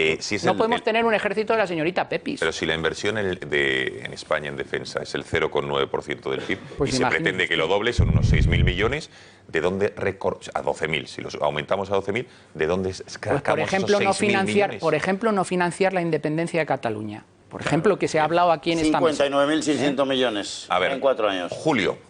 A ver, aquí yo voy a centrarme también, voy a hacer el mismo arranque que ha hecho el profesor. No puedo dejar pasar la oportunidad para considerar que un miembro de la gestora de un partido o el portavoz de una gestora de un partido está para comentar las cosas internas del partido y no para ponerse a hablar de política internacional. Sobre todo cuando hace unos días pues conocíamos estos datos de que Susana Díaz tenía un 13%, Pedro Sánchez un 27% y Patxi López un 30% entre sus propios afiliados. Estaría bien saber qué es lo que opinan de este tipo de cosas y para eso está este señor y no para hacer desacertados comentarios sobre política internacional. Sobre el tema en sí, a ver, yo creo que si echamos mano de la hemeroteca y vemos las declaraciones que se estaban haciendo durante la semana pasada por parte de líderes europeos, vemos que eran bastante más beligerantes las declaraciones a priori sobre lo que estaba haciendo Trump.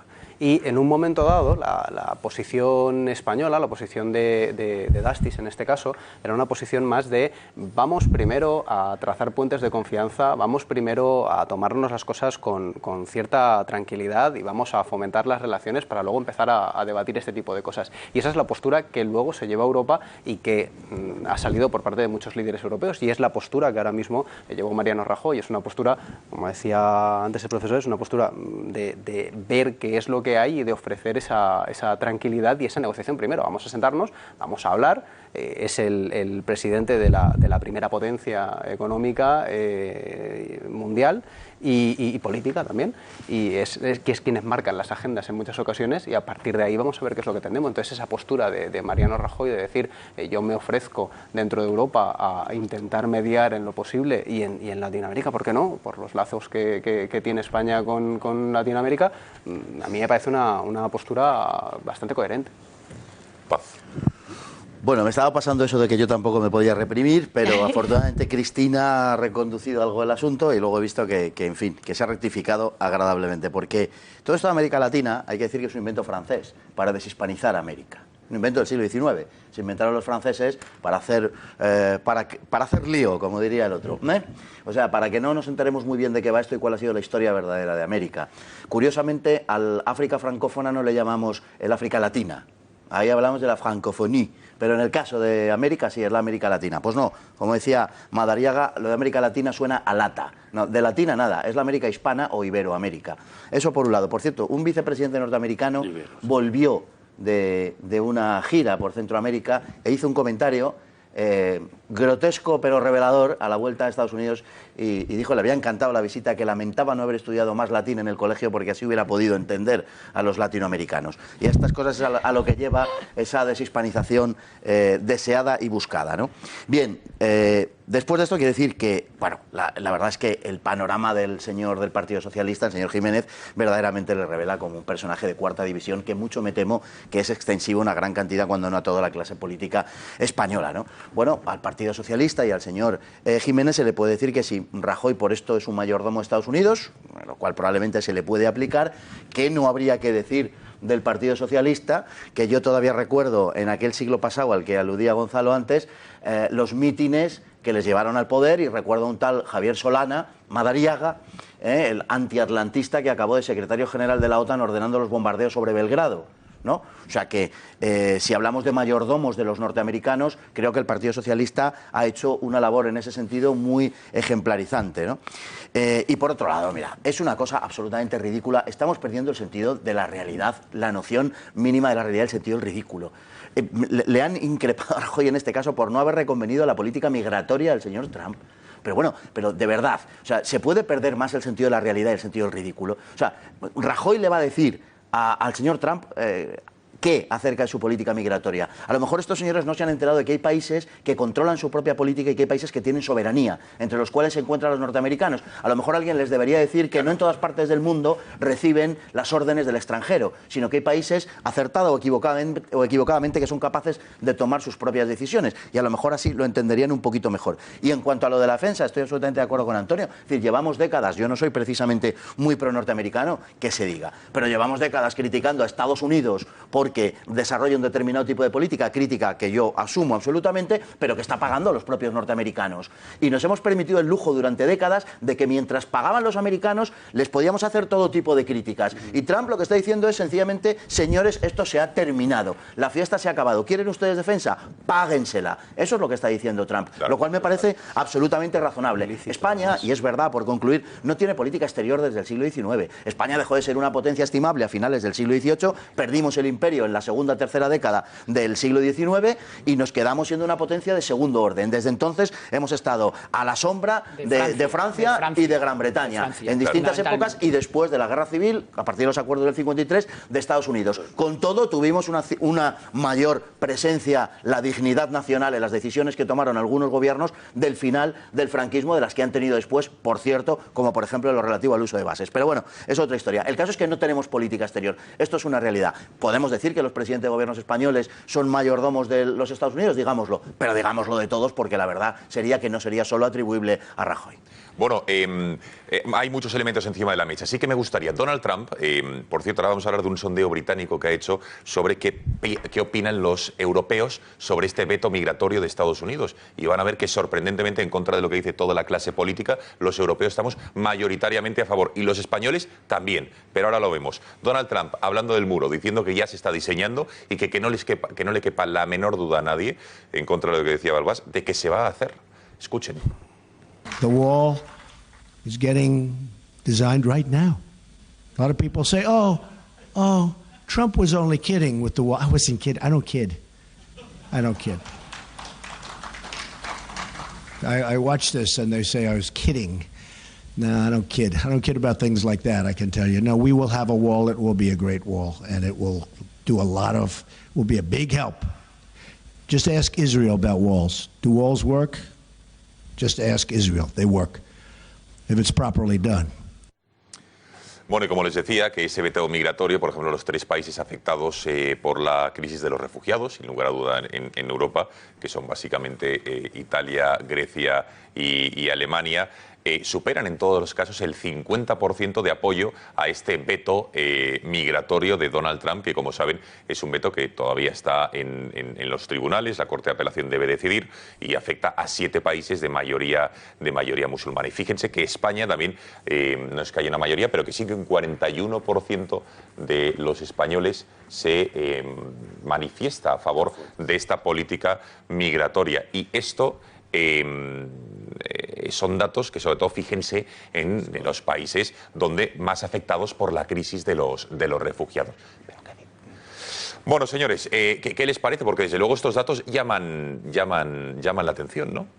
Pues sí, ahí vemos los 3 primeros países, Polonia, Austria, Hungría, y después Alemania y Francia, que también más de la mitad de las personas están a favor. Y es que son países europeos que con esta llamada crisis de refugiados han vivido la realidad, han vivido y están viviendo. Francia, trágicamente, por la inseguridad que ha generado la ola migratoria. Muchos de los terroristas que han atentado en suelo francés habían entrado en Europa en esas oleadas de refugiados, ellos evidentemente como falsos refugiados, como terroristas. Entonces, claro, cuando un país se da cuenta de la inseguridad, de lo que provoca la inseguridad de las fronteras nacionales, en este caso europeas por el espacio Schengen, pues se da cuenta de lo importante que es protegerlas. Evidentemente, yo creo que si pudiéramos tener un mundo sin fronteras, todos estaríamos a favor, ¿no? Sin muros, más que sin fronteras, un mundo en el que la gente pudiera ir libremente a otro país, porque todo el mundo tuviera buenas intenciones, pues nadie estaríamos en contra, pero no es posible. Entonces, la necesidad de proteger las fronteras nacionales es evidente, y la historia reciente europea lo ha demostrado y desde luego Donald Trump no quiere que pase eso en suelo estadounidense. Bueno, debo hacer un matiz que efectivamente la encuesta real está hecha, pero que es un veto migratorio en Europa, no referido al de Estados Unidos, sino un veto a los países de mayoría musulmana, pues que lleguen esos refugiados de mayoría musulmana, lleguen a nuestro continente, a Polonia, Austria, Hungría, Bélgica, etcétera, etcétera. No era una encuesta sobre el veto de Donald Trump en Estados Unidos, no, sino de un veto similar aquí en Europa. De hecho, la encuesta se hacía... Hungría lo ha aplicado.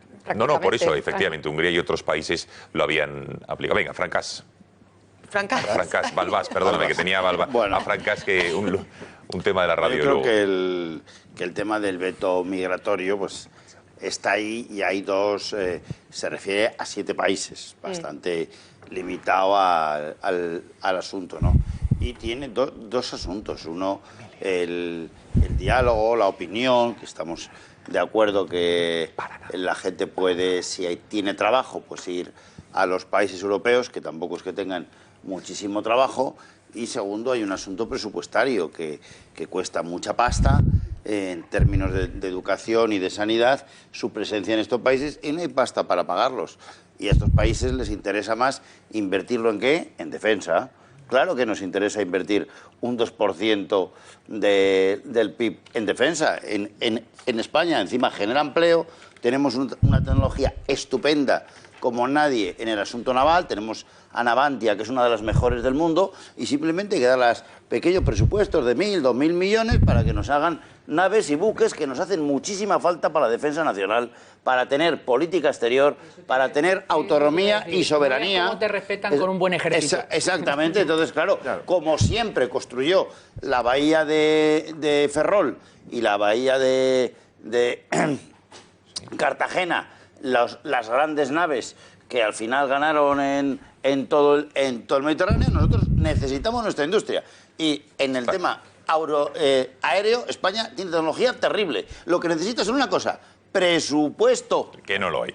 Que hay que ponerlo. Por cierto, y un aspecto más, fíjense, un nuevo veto crítica que ha recibido, en este caso veto, un miembro de la familia Trump, en este caso su hija, Ivanka, y lo van a ver porque Trump en este tuit critica a una cadena de tiendas por retirar una línea de ropa de su hija mayor, diciendo: mi hija Ivanka ha recibido un trato tan injusto de Nordstrom, ella es una gran persona, siempre empujándome para hacer lo correcto. Terrible, considera Donald Trump, que, ya les digo, esta cadena de ropa anunció el pasado 5 de febrero la retirada de la marca de ropa de Ivanka Trump debido, a sus ventas y sobre todo como consecuencia de la política que está llevando a cabo su padre. Donald Trump hasta defiende tanto a los suyos que a su hija, incluso siendo presidente, lo hace. Señores, última pausa de publicidad y regresamos aquí al Gatalagua, pero antes conectamos con Cristina Ramos para que nos cuente qué están opinando a través de las redes.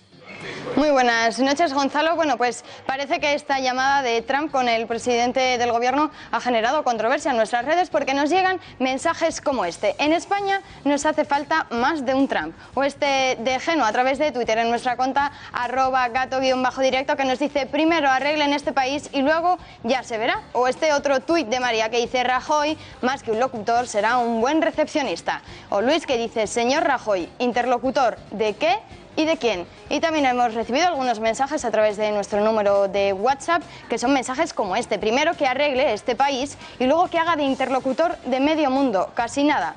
Vamos a olvidarnos del país vecino, que con el nuestro ya tenemos necesario. O este último mensaje que dice: para muros los que construyen los independentistas en Cataluña por culpa de Podemos.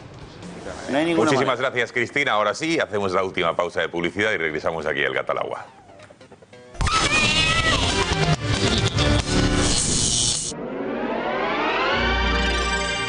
Volvemos en un minuto.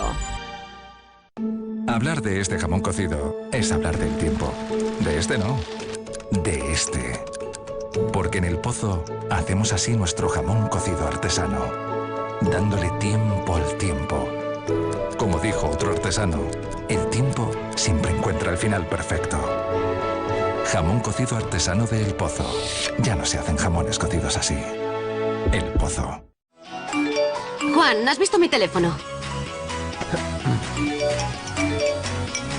Vaya. Oye, Mónica, ¿a ti te gusta este tal Luis? Siento decepcionarte. ¿Sí? Luis no es un ligue, es trabajo. Oh. Job to you. ¿Job tuya? Job today. En El Pozo hacemos así nuestro jamón cocido artesano, dándole tiempo al tiempo. Ya no se hacen jamones cocidos así. El Pozo.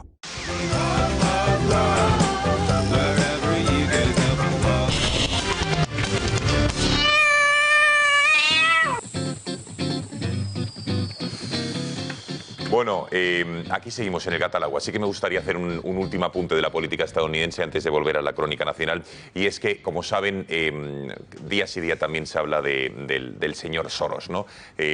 Como una figura que es de las personas que dirige detrás, no es una primera, y le ven en sus pantallas, que tiene tanto dinero y tiene tantas acciones en diversos medios de comunicación y que a través, evidentemente, de los medios de comunicación, de las redes sociales, de diversos foros alrededor del mundo, el señor Soros está orquestando y es probablemente quien esté liderando una campaña contra el presidente estadounidense. Hemos hecho un perfil, porque creíamos que ya era hora, en un informe, para explicarles quién es este señor que tanto poder tiene, que tanto dinero tiene y que tanta influencia tiene, excepto en las últimas elecciones, que evidentemente era un plo Hillary total, pero que le salió mal la jugada. Y dicen que es uno de los grandes perdedores después de la victoria de Donald Trump. Veamos quién es el señor Soros. Magnate, multimillonario, especulador financiero y filántropo estadounidense de origen judío. Sí, así se puede definir no brevemente a George Soros. Es conocido por ser el hombre que provocó la expulsión de la libra del sistema monetario europeo, el llamado Miércoles Negro, donde Soros obtuvo unas ganancias de unos 1.000 millones de dólares y produjo pérdidas al Estado inglés por valor de unas 3.400 millones de libras. Soros es una de las personas más ricas del mundo, con una fortuna de unos 30 millones de dólares. Pero ¿cuál es su ideología? El globalismo. Es el líder mundial del movimiento contra las fronteras y entidades nacionales. Soros es también conocido por ser un gran partidario del liberalismo económico y sus políticas. Defiende la filosofía de sociedad abierta. ¿Y qué intereses tiene? George Soros es enemigo de las patrias, las fronteras, los países, los conflictos raciales, está detrás del golpe de Estado en Ucrania, de los refugiados. No hay ningún movimiento grande en el mundo en el que no se encuentre. Ha sido especialmente activo en ir contra Donald Trump. Ha dado muchísimo dinero a la campaña de Hillary y con el triunfo del magnate ha perdido 1.000 millones de dólares. Ha llegado a pagar $20 la hora a las personas que fueran a manifestarse contra Trump. En algunas ciudades, incluso 50 como en Nueva York, todo por su afán de acabar con el presidente electo. Putin y Orbán, dos de sus otros enemigos principales. Ambos han prohibido la presencia de las ONGs de Soros, ya que él las ha utilizado durante años para controlar muchas de las decisiones importantes de Rusia y Hungría. Y en la actualidad se ha jugado su fortuna a una sola carta: vetar a Trump. Lo ha apostado todo. Ya solo le queda esperar si gana o pierde. Veremos si gana todo, pero desde luego sí que dicen los que conocen la actualidad norteamericana que ha hecho una grandísima apuesta, un órdago contra Donald Trump y de momento lo está perdiendo. Fernando Paz, George Soros, ¿quién es? ¿Qué más datos nos puedes dar de él? Pues verdaderamente el resumen que habéis hecho es muy completo, lo habéis definido muy bien. Es sobre todo un especulador financiero que hizo su fortuna con la especulación, con aquel Miércoles Negro en septiembre del 92, si no recuerdo mal, ganando 1.000 millones de dólares en la jugada. Ahora tiene casi 25.000 millones en lo que se calcula su riqueza, y fundamentalmente, por no alargarnos, creo que de la figura de Soros lo que se puede decir es que es el gran impulsor de la globalización en el mundo. Es el hombre que está impulsando con carácter internacional las políticas de aborto, de control de población, de impulsar toda la esterilidad en torno a ese tipo de políticas, impulso a los LGTB, y ha sido acusado públicamente por el presidente Orbán, por el presidente húngaro, de estar detrás de todos los movimientos de inmigración desde el Próximo Oriente. Digamos que ahí... ¿Con qué objetivo? Él es miembro del CFR, del Council of Foreign Relations, o sea, el Consejo de Relaciones Exteriores, que es un think tank norteamericano que es básicamente el que dirige la política exterior norteamericana, uno de los grandes viveros de la política exterior norteamericana. No es casualidad que la política ejecutada por Obama durante estos años de dinamitar los diques de contención del fundamentalismo islámico haya venido complementada, está todo perfectamente pensado, por el señor Soros, impulsando, como él ha reconocido públicamente, repito, impulsando esa emigración masiva. ¿Con qué objeto? Pues con dos objetos fundamentales. Uno primero, que es el de procurar a Europa mano de obra barata. La primera reacción del gobierno alemán de Angela Merkel fue la de pedir el rebajar el salario mínimo interprofesional en Alemania por motivos humanitarios, por supuesto, no faltaba más. Y el segundo impulso es el de que con esas oleadas migratorias se deshacen las identidades nacionales. Y ese es el fin que está persiguiendo todo este proceso de globalización. Y repito que esto ha sido confesado públicamente por George Soros. No es que yo esté interpretando nada ni esté dando pábulo a ningún tipo de teoría conspiranoica. No, pero ¿qué gana George Soros porque se pierdan las identidades nacionales? Vamos a ver, George Soros es uno de los impulsores del Esperanto como idioma, ¿no? Es decir, es una persona que ejemplifica muy bien lo transnacional. Él piensa en términos de mercado, cree que el hombre es poco más o menos que un consumidor y un productor, no le interesa ninguna otra dimensión humana, en el ser humano, absolutamente ninguna. Es un enemigo también, por supuesto, de la Iglesia Católica y de otras identidades que pueda haber ahí, y lo único que quiere es crear un gran mercado internacional, un gran mercado único, donde, pues, en fin, haya lógicamente una depresión de los salarios para poder obtener los consiguientes beneficios. Internacionalizar y globalizar la economía, barriendo con todo lo que sea identidad, porque entiende que para esas finalidades internacionalizadoras transnacionales, las identidades nacionales son la gran barrera. Por eso es quien está financiando todo esto. Y de hecho, como muy bien se ha dicho, ha financiado revueltas y revoluciones desde Georgia hasta Ucrania. Es el gran enemigo de personajes como Orbán o como Putin, y por supuesto su objetivo es Donald Trump, básicamente por las políticas proteccionistas. ¿Sus tentáculos llegan a España? Por supuesto, y se ha acusado o se ha dicho que Soros está detrás de algunos medios de información y de algunas formaciones políticas. Algunas de estas de nuevo cuño, digamos, de fuerzas emergentes que decíamos no hace mucho. Estaría George Soros. George Soros apuesta a muchas cartas, todas en el mismo sentido, pero apuesta a muchas cartas distintas. Sabe que no hay que poner todas las manzanas en el mismo cesto. Venga, una breve reflexión y hablamos de lo que hablamos en el Hola sobre los vientres, alquiler, la muerte digna, etcétera. Bueno, yo creo que George Soros sí representa la globalización, que es una nueva era de dominación. Eso es lo que quieren hacer. Y su gran enemigo son la cultura europea, las culturas nacionales, la civilización occidental. Ese es su gran enemigo. Y su gran enemigo es que nos hemos enterado todos del asunto. Ese es su gran enemigo. Y este señor pues ni tiene la legitimidad política y en absoluto puede financiar esas operaciones. Y yo creo que Rusia, Hungría y toda Europa está muy enfadada con este tipo de incidencias que simplemente están alterando y financiando operaciones políticas que perjudican ¿a quién en Europa? A toda la clase media. Es el gran enemigo de la clase media y de la clase trabajadora, que sí que es verdad que han impulsado oleadas de inmigración para bajar los salarios y contener el uso de la tecnología moderna, en que esa plusvalía del trabajo sea aplicada a los trabajadores, a las clases medias europeas, y que desde luego demos paso a otras migraciones ordenadas. ¿Qué procede ese proceso salvaje del gran capitalismo, que no es ni capitalismo? Es un nuevo ciclo de dominación política. Es lo que quieren aplicar con las divisas. Yo creo que la fase de 30 años del capitalismo financiero especulador, es decir, generado en una partida de póker de 3.400 millones en septiembre del 92. ¿Pero qué es eso? Bueno. Si eso debía ser hasta nulo. ¿Sabes lo que te digo? Esas son invenciones de capitales. Que eres simpatizante de Donald Trump por el discurso que estás haciendo. No, pero desde luego más de Trump y de Putin que de elementos Soros, como Soros, que son antidemocráticos. No te equivoques. No, eso es antidemocrático.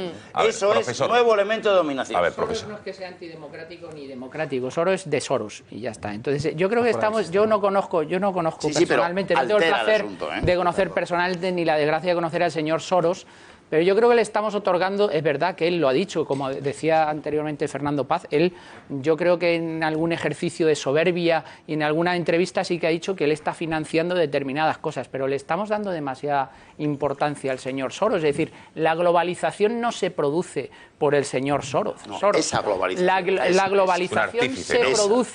globalización se produce porque estamos asistiendo a una revolución tecnológica que lo que está haciendo es que la información y muchos otros procesos productivos se están homogeneizando en el mundo. Que el señor Soros puede hacer sus apuestas en un sentido o en otro, pero el señor Soros no es la causa de la globalización. La globalización no la controla ni el señor Soros ni nadie. La globalización se produce por la revolución tecnológica. Por lo tanto, bueno, pues este señor hace sus apuestas, unas le sale bien y otras le sale mal. Hay un factor mucho más en nuestro país, vamos a... medio segundo. Sí, y claro. Ciclo clave del asunto. La globalización se produce porque Estados Unidos apoya a China con Nixon para parar a Rusia. A ver si nos enteramos. Pues ahora va a apoyar a Rusia para parar a China. Correcto, correcto. Pero ese es el gran movimiento de la globalización. Ahí está. Es así, hombre. Vamos. Eso es macro pura, es eso. Bueno, es que ha cambiado todo enormemente, ¿verdad? Claro. Y que estamos hablando en estos términos verdaderamente muestra el cambio inmenso que ha pegado el mundo en muy poco tiempo. Pero es verdad, Soros representa un neoliberalismo brutal, sin la más mínima, aunque él juega otras cosas, sin la más mínima conciencia social absolutamente de nada, utilizando a la gente como carne de cañón para sus finalidades mundialistas y globalizadoras, como una palanca de cambio, nada más. A él no le importa lo demás. En nuestro país, los partidos políticos hablan poco de Trump y de la política internacional, y cuando hablan dicen lo que dicen, como hemos escuchado. Pero de lo que sí que parece que la agenda en nuestro país lo está marcando en las últimas semanas, meses, y ya veremos en el futuro esas medidas o leyes progresistas como la ideología de género, que ya está todos sus tentáculos en todas las esferas de la sociedad, política, educación, medios y comunicación. Pero ahora es el turno de lo que llaman los vientres de alquiler, de la eutanasia y de esa oleada laicista que está llegando en el levante español. Cristina Ramos, buenas noches. Cuéntanos en qué está consistiendo. Bueno, pues empezamos con el primer punto polémico, la mal llamada maternidad subrogada. Ciudadanos ya intentó el año pasado aprobar una moción en la Asamblea de Madrid que contó con los votos a favor del Partido Popular y la negativa de, vaya curiosidad, los partidos de izquierdas, Podemos y Partido Socialista. Gracias a 3 parlamentarios díscolos del Partido Popular, la iniciativa no salió adelante. En este 2017, la formación naranja vuelve a encabezar la iniciativa política para regular esta práctica que consiste en convertir a la mujer en un objeto gestante a cambio de dinero. Es decir, yo, mujer, dejo mi útero a otra pareja para gestar a un niño en mi interior y luego entregárselo a cambio de dinero. Aunque desde Ciudadanos quieren desvincular este tipo de prácticas al intercambio mercantil, es decir, pretenden que las mujeres dejen sus vientres a terceras para engendrar los hijos de estas. Primero, ya es imposible ponerte en contra de algo que genera vida, que genera amor y que genera una familia, ¿no? Yo ya, de entrada ya con eso es muy difícil ponerse en contra. Pues si eres un poco persona y humano y tienes 2 dedos de frente y sobre todo eres libre para hacerlo, y nosotros queremos que esto se haga en España de manera altruista, que esté bien regulado, que sea garantista, pero que se pueda hacer en nuestro país. Bueno, y en el Partido Popular, cada vez más desnortado en cuanto a los valores naturales, día a día son más las voces que piden su aprobación. A Cifuentes ahora se le suman a día de hoy Esperanza Aguirre, Maroto, Monago, Núñez Feijóo y Bonilla. Este fin de semana en el Congreso Popular debatirán la cuestión. El segundo asunto en el que los políticos pretenden imponer su rodillo progresista a todos los españoles es la eutanasia. El Partido Popular a día de hoy está en contra de regularla, no así Ciudadanos o el Partido Socialista, que están abiertamente a favor. En Podemos opinan lo siguiente. Esta ley es ayudar a paliar el sufrimiento y a morir dignamente, todo lo dignamente que cada persona considere que quiere conseguir. En esta ley recogemos una propuesta muy clara: mayores de 18 años o menores emancipados legalmente. Bueno, y todos los partidos citan siempre a los países en los que esta práctica está desarrollada para justificar su aprobación, como por ejemplo en Holanda, donde el pasado mes de octubre propusieron al Parlamento una ley que otorgue el derecho a la eutanasia a personas que, aunque no estén enfermas, sientan que ya no tienen más perspectivas en la vida y hayan desarrollado un deseo de morir persistente y activo.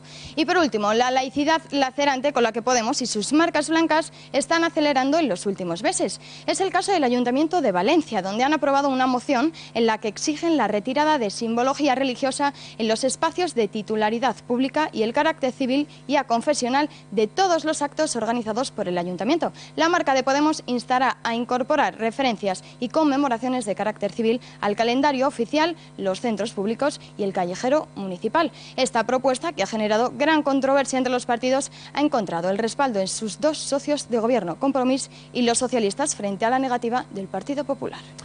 Ha quedado clarísimo. Cristina Ramos, muchísimas gracias por estas 3 pinceladas sobre esta agenda progresista que poco a poco se está imponiendo. Rosa, Julio, iniciamos el debate. Venga. Lo ha explicado muy bien Cristina. En la legislatura, no la pasada, la pasada larga, no esta de mentirijilla que hubo en medio. En la pasada legislatura y sobre todo en las 2 legislaturas de Zapatero vimos como el debate ideológico era el aborto, aprobar la ley del aborto, tuvimos la ley AIDO, el Partido Popular entonces como era oposición se ponía de manera frontal en contra.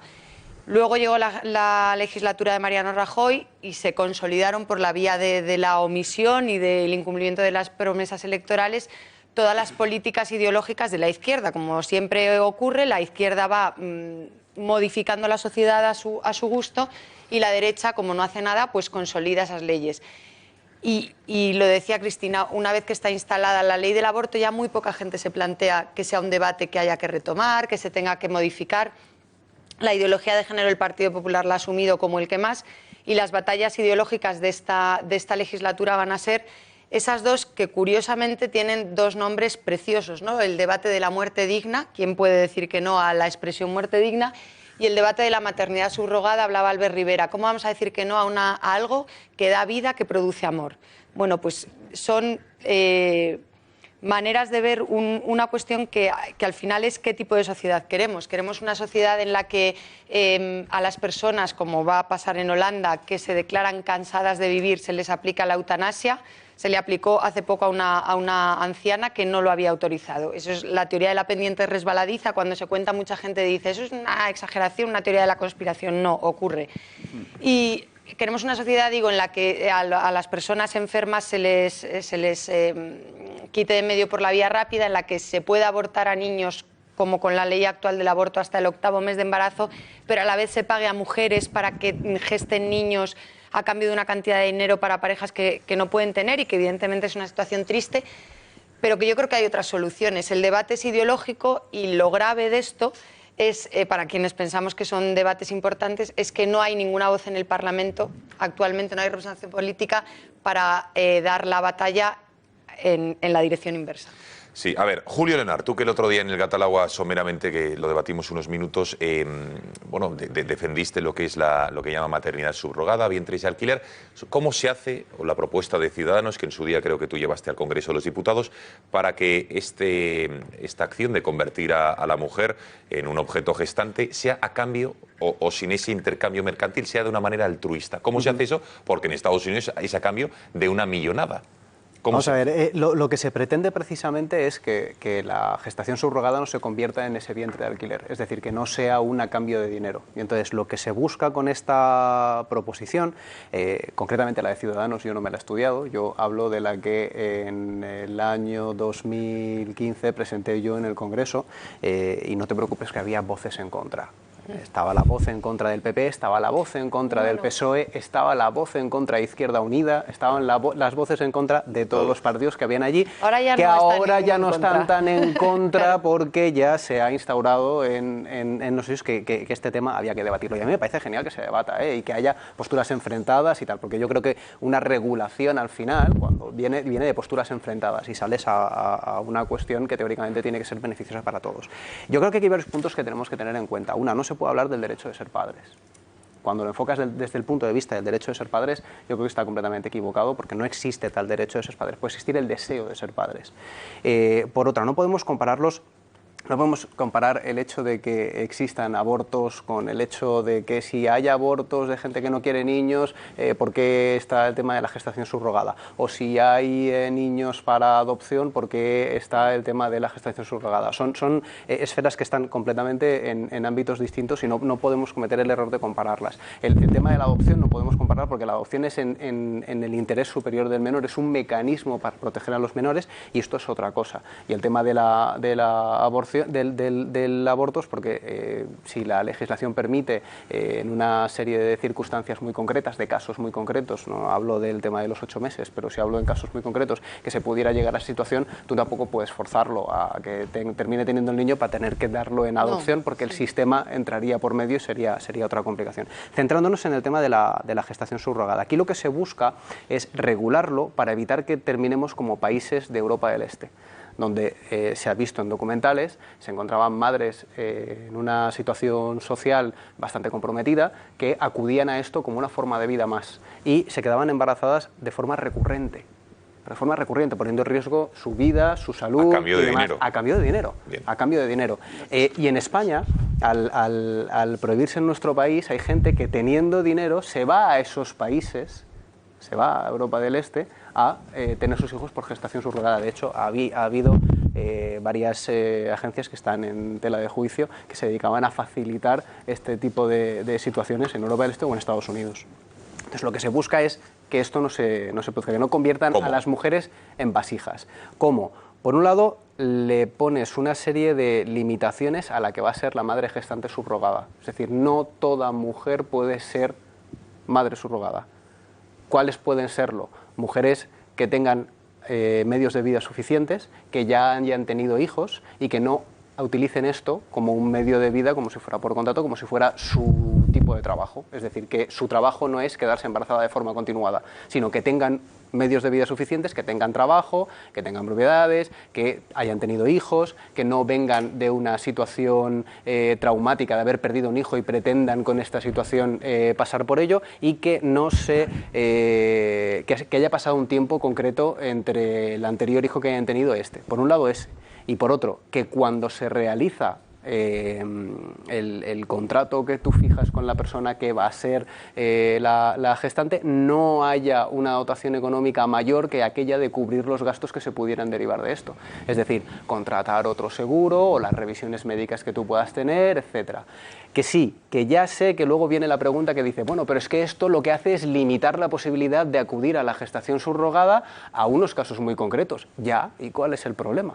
Es decir, también para acudir a la fecundación in vitro te lo regulan para acudir a unos casos muy concretos, y entonces, no pasa absolutamente nada. Vamos a ver, Julio, entonces, ¿qué mujer en España, porque a lo mejor ahora me dices muchísimos casos que yo desconozco, estaría dispuesto a ceder su cuerpo de una manera altruista para que otra pareja tenga en su vientre, es decir, gestar a un niño durante 9 meses